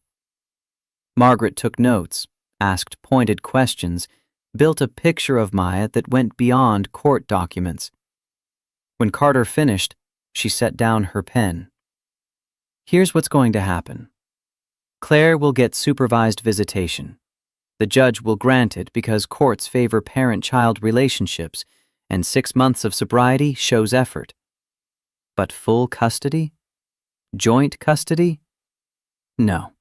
Not unless you're proven unfit, which nothing in this file suggests." "So Maya has to see her?" "Yes, but we control the terms. Supervised, time-limited, no overnight visits. And we document everything. If Claire relapses, if she misses sessions, if she shows up impaired even once, we use it. Build the case that her reformation isn't stable enough for more access." The strategy made sense legally. Emotionally, it felt like feeding Maya to uncertainty in measured doses. But Carter nodded, signed the retainer Margaret pushed across the desk, pro bono, as Victoria promised, and left her office with a court date 3 weeks out and instructions to tell Maya nothing until they knew more. Saturday morning came too fast. Carter woke at dawn, couldn't fall back asleep, made coffee, and watched Boston wake up through his window.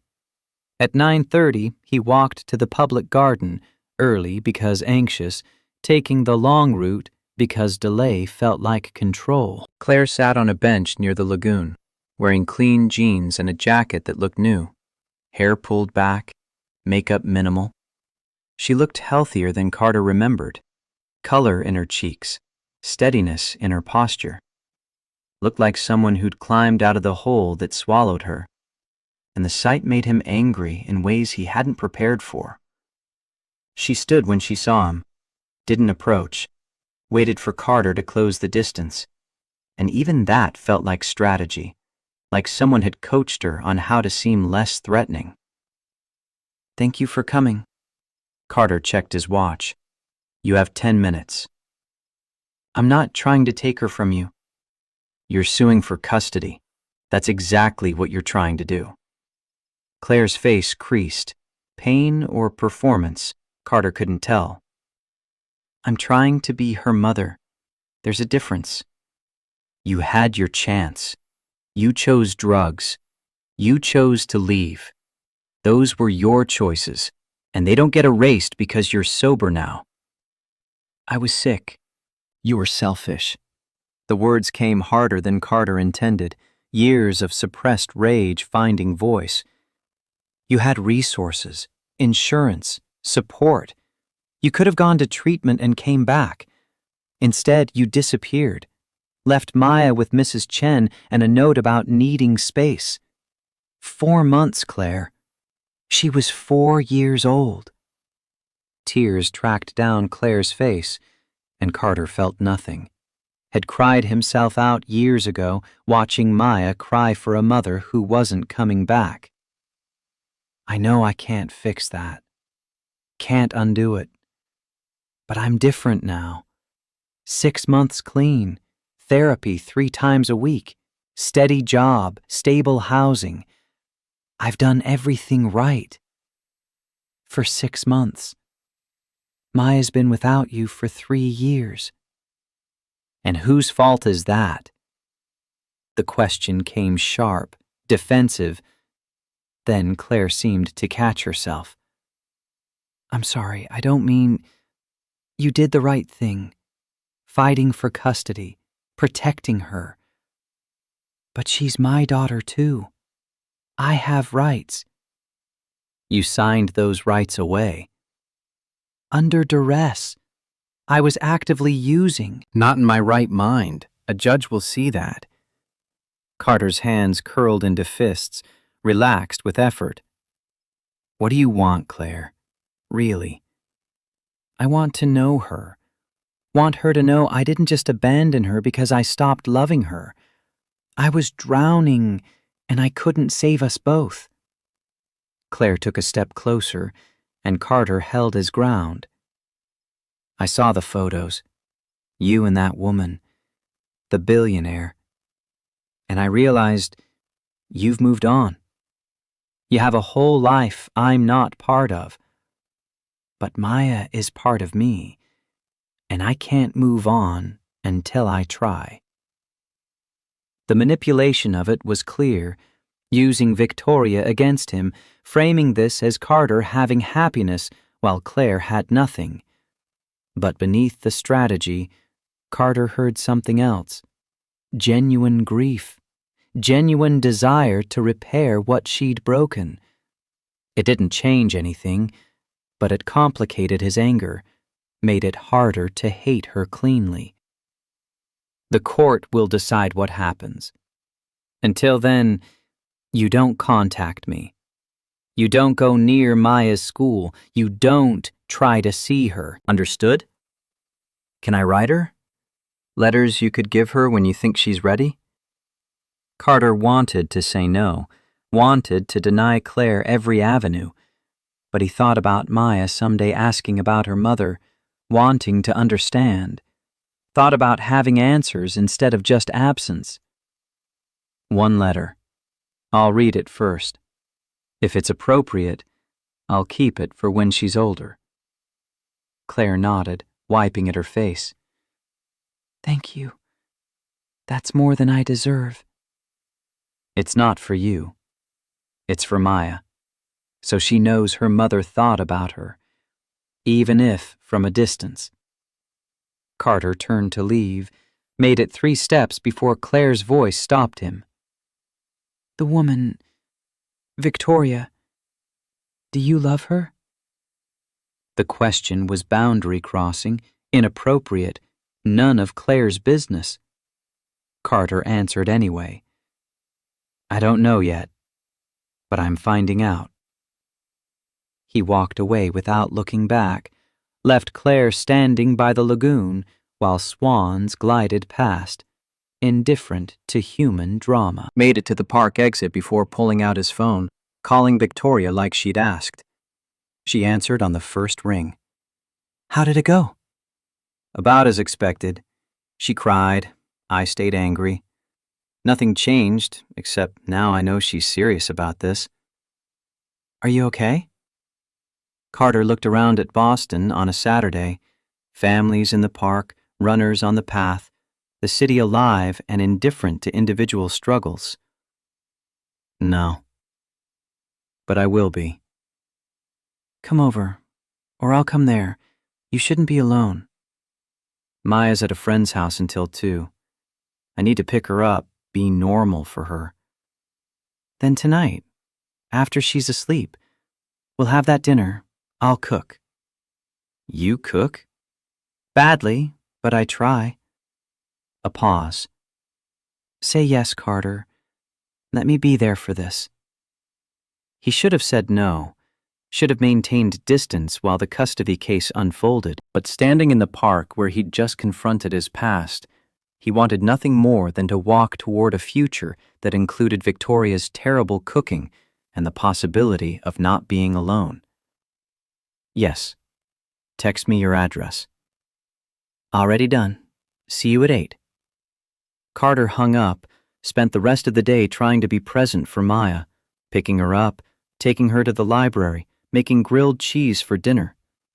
She talked about her friend's hamster and the new Pixar movie they wanted to see, and Carter listened while thinking about Claire's tears and Margaret Chen's strategy and Victoria's offer of badly cooked dinner. At 7:45, after Maya was asleep and Mrs. Chen had agreed to listen for her, Carter took the tea to Back Bay, following Victoria's address to a brownstone that made his apartment building look like a storage unit. She buzzed him up, met him at the door in jeans and a t-shirt, hair loose, more relaxed than he'd ever seen her. Her apartment was smaller than he expected, just 3 rooms, but each one perfect, decorated with a kind of taste that came from having options. Books everywhere, art that looked original, a kitchen that gleamed with equipment probably never used. "I made pasta." She gestured toward the stove where a pot of water boiled. "Or I'm making pasta. The water's ready. The rest is aspirational." Carter laughed despite everything. "Want help?" "Desperately." They cooked together, Carter teaching her how to salt water properly, how to tell when pasta was done without checking the box. Victoria proved competent with a knife, but hopeless with timing, and by the time they sat down to eat, the marinara was slightly burned and the garlic bread was slightly raw, and it was perfect. "This is terrible." Victoria took another bite anyway. "Why is it terrible?" "Because cooking takes practice, and you probably eat out every night." "Or order in. There's a Thai place that knows my order by heart." She set down her fork, looked at him seriously. "Thank you for letting me do this, for trusting me with the Claire situation, for not running when things got complicated." "You keep thanking me for things that benefit me." "Because I'm used to relationships where everything is transaction, where people stay because of what I can give them, not who I am." She paused. "You scare me, Carter Hayes. Because you don't need anything I have. And that makes whatever this is real instead of strategic." Carter reached across the table, took her hand. "I'm terrified too. Of getting close to someone whose life operates on a level I barely remember. Of dragging Maya into something that might not last. Of trusting you and having it cost me what I've built." "Then why are you here?" "Because you're not what I expected. And neither is this." He squeezed her hand gently. "Because when I think about what I want my life to look like a year from now, you're in it. And that's worth being scared." Victoria stood, came around the table, pulled Carter to his feet. She kissed him then, not like the performance kisses of Saturday night, but something real, searching, vulnerable. Carter kissed back, tasting burned tomatoes and possibility, feeling the last of his carefully constructed walls begin to crumble. When they pulled apart, Victoria rested her forehead against his. "I'm not good at this, at being real instead of perfect." "Then we'll figure it out together. Be imperfect and real and terrified." Carter wrapped his arms around her, held her close, while Boston hummed 40 feet below. "We're not the happy ending. We're the good beginning."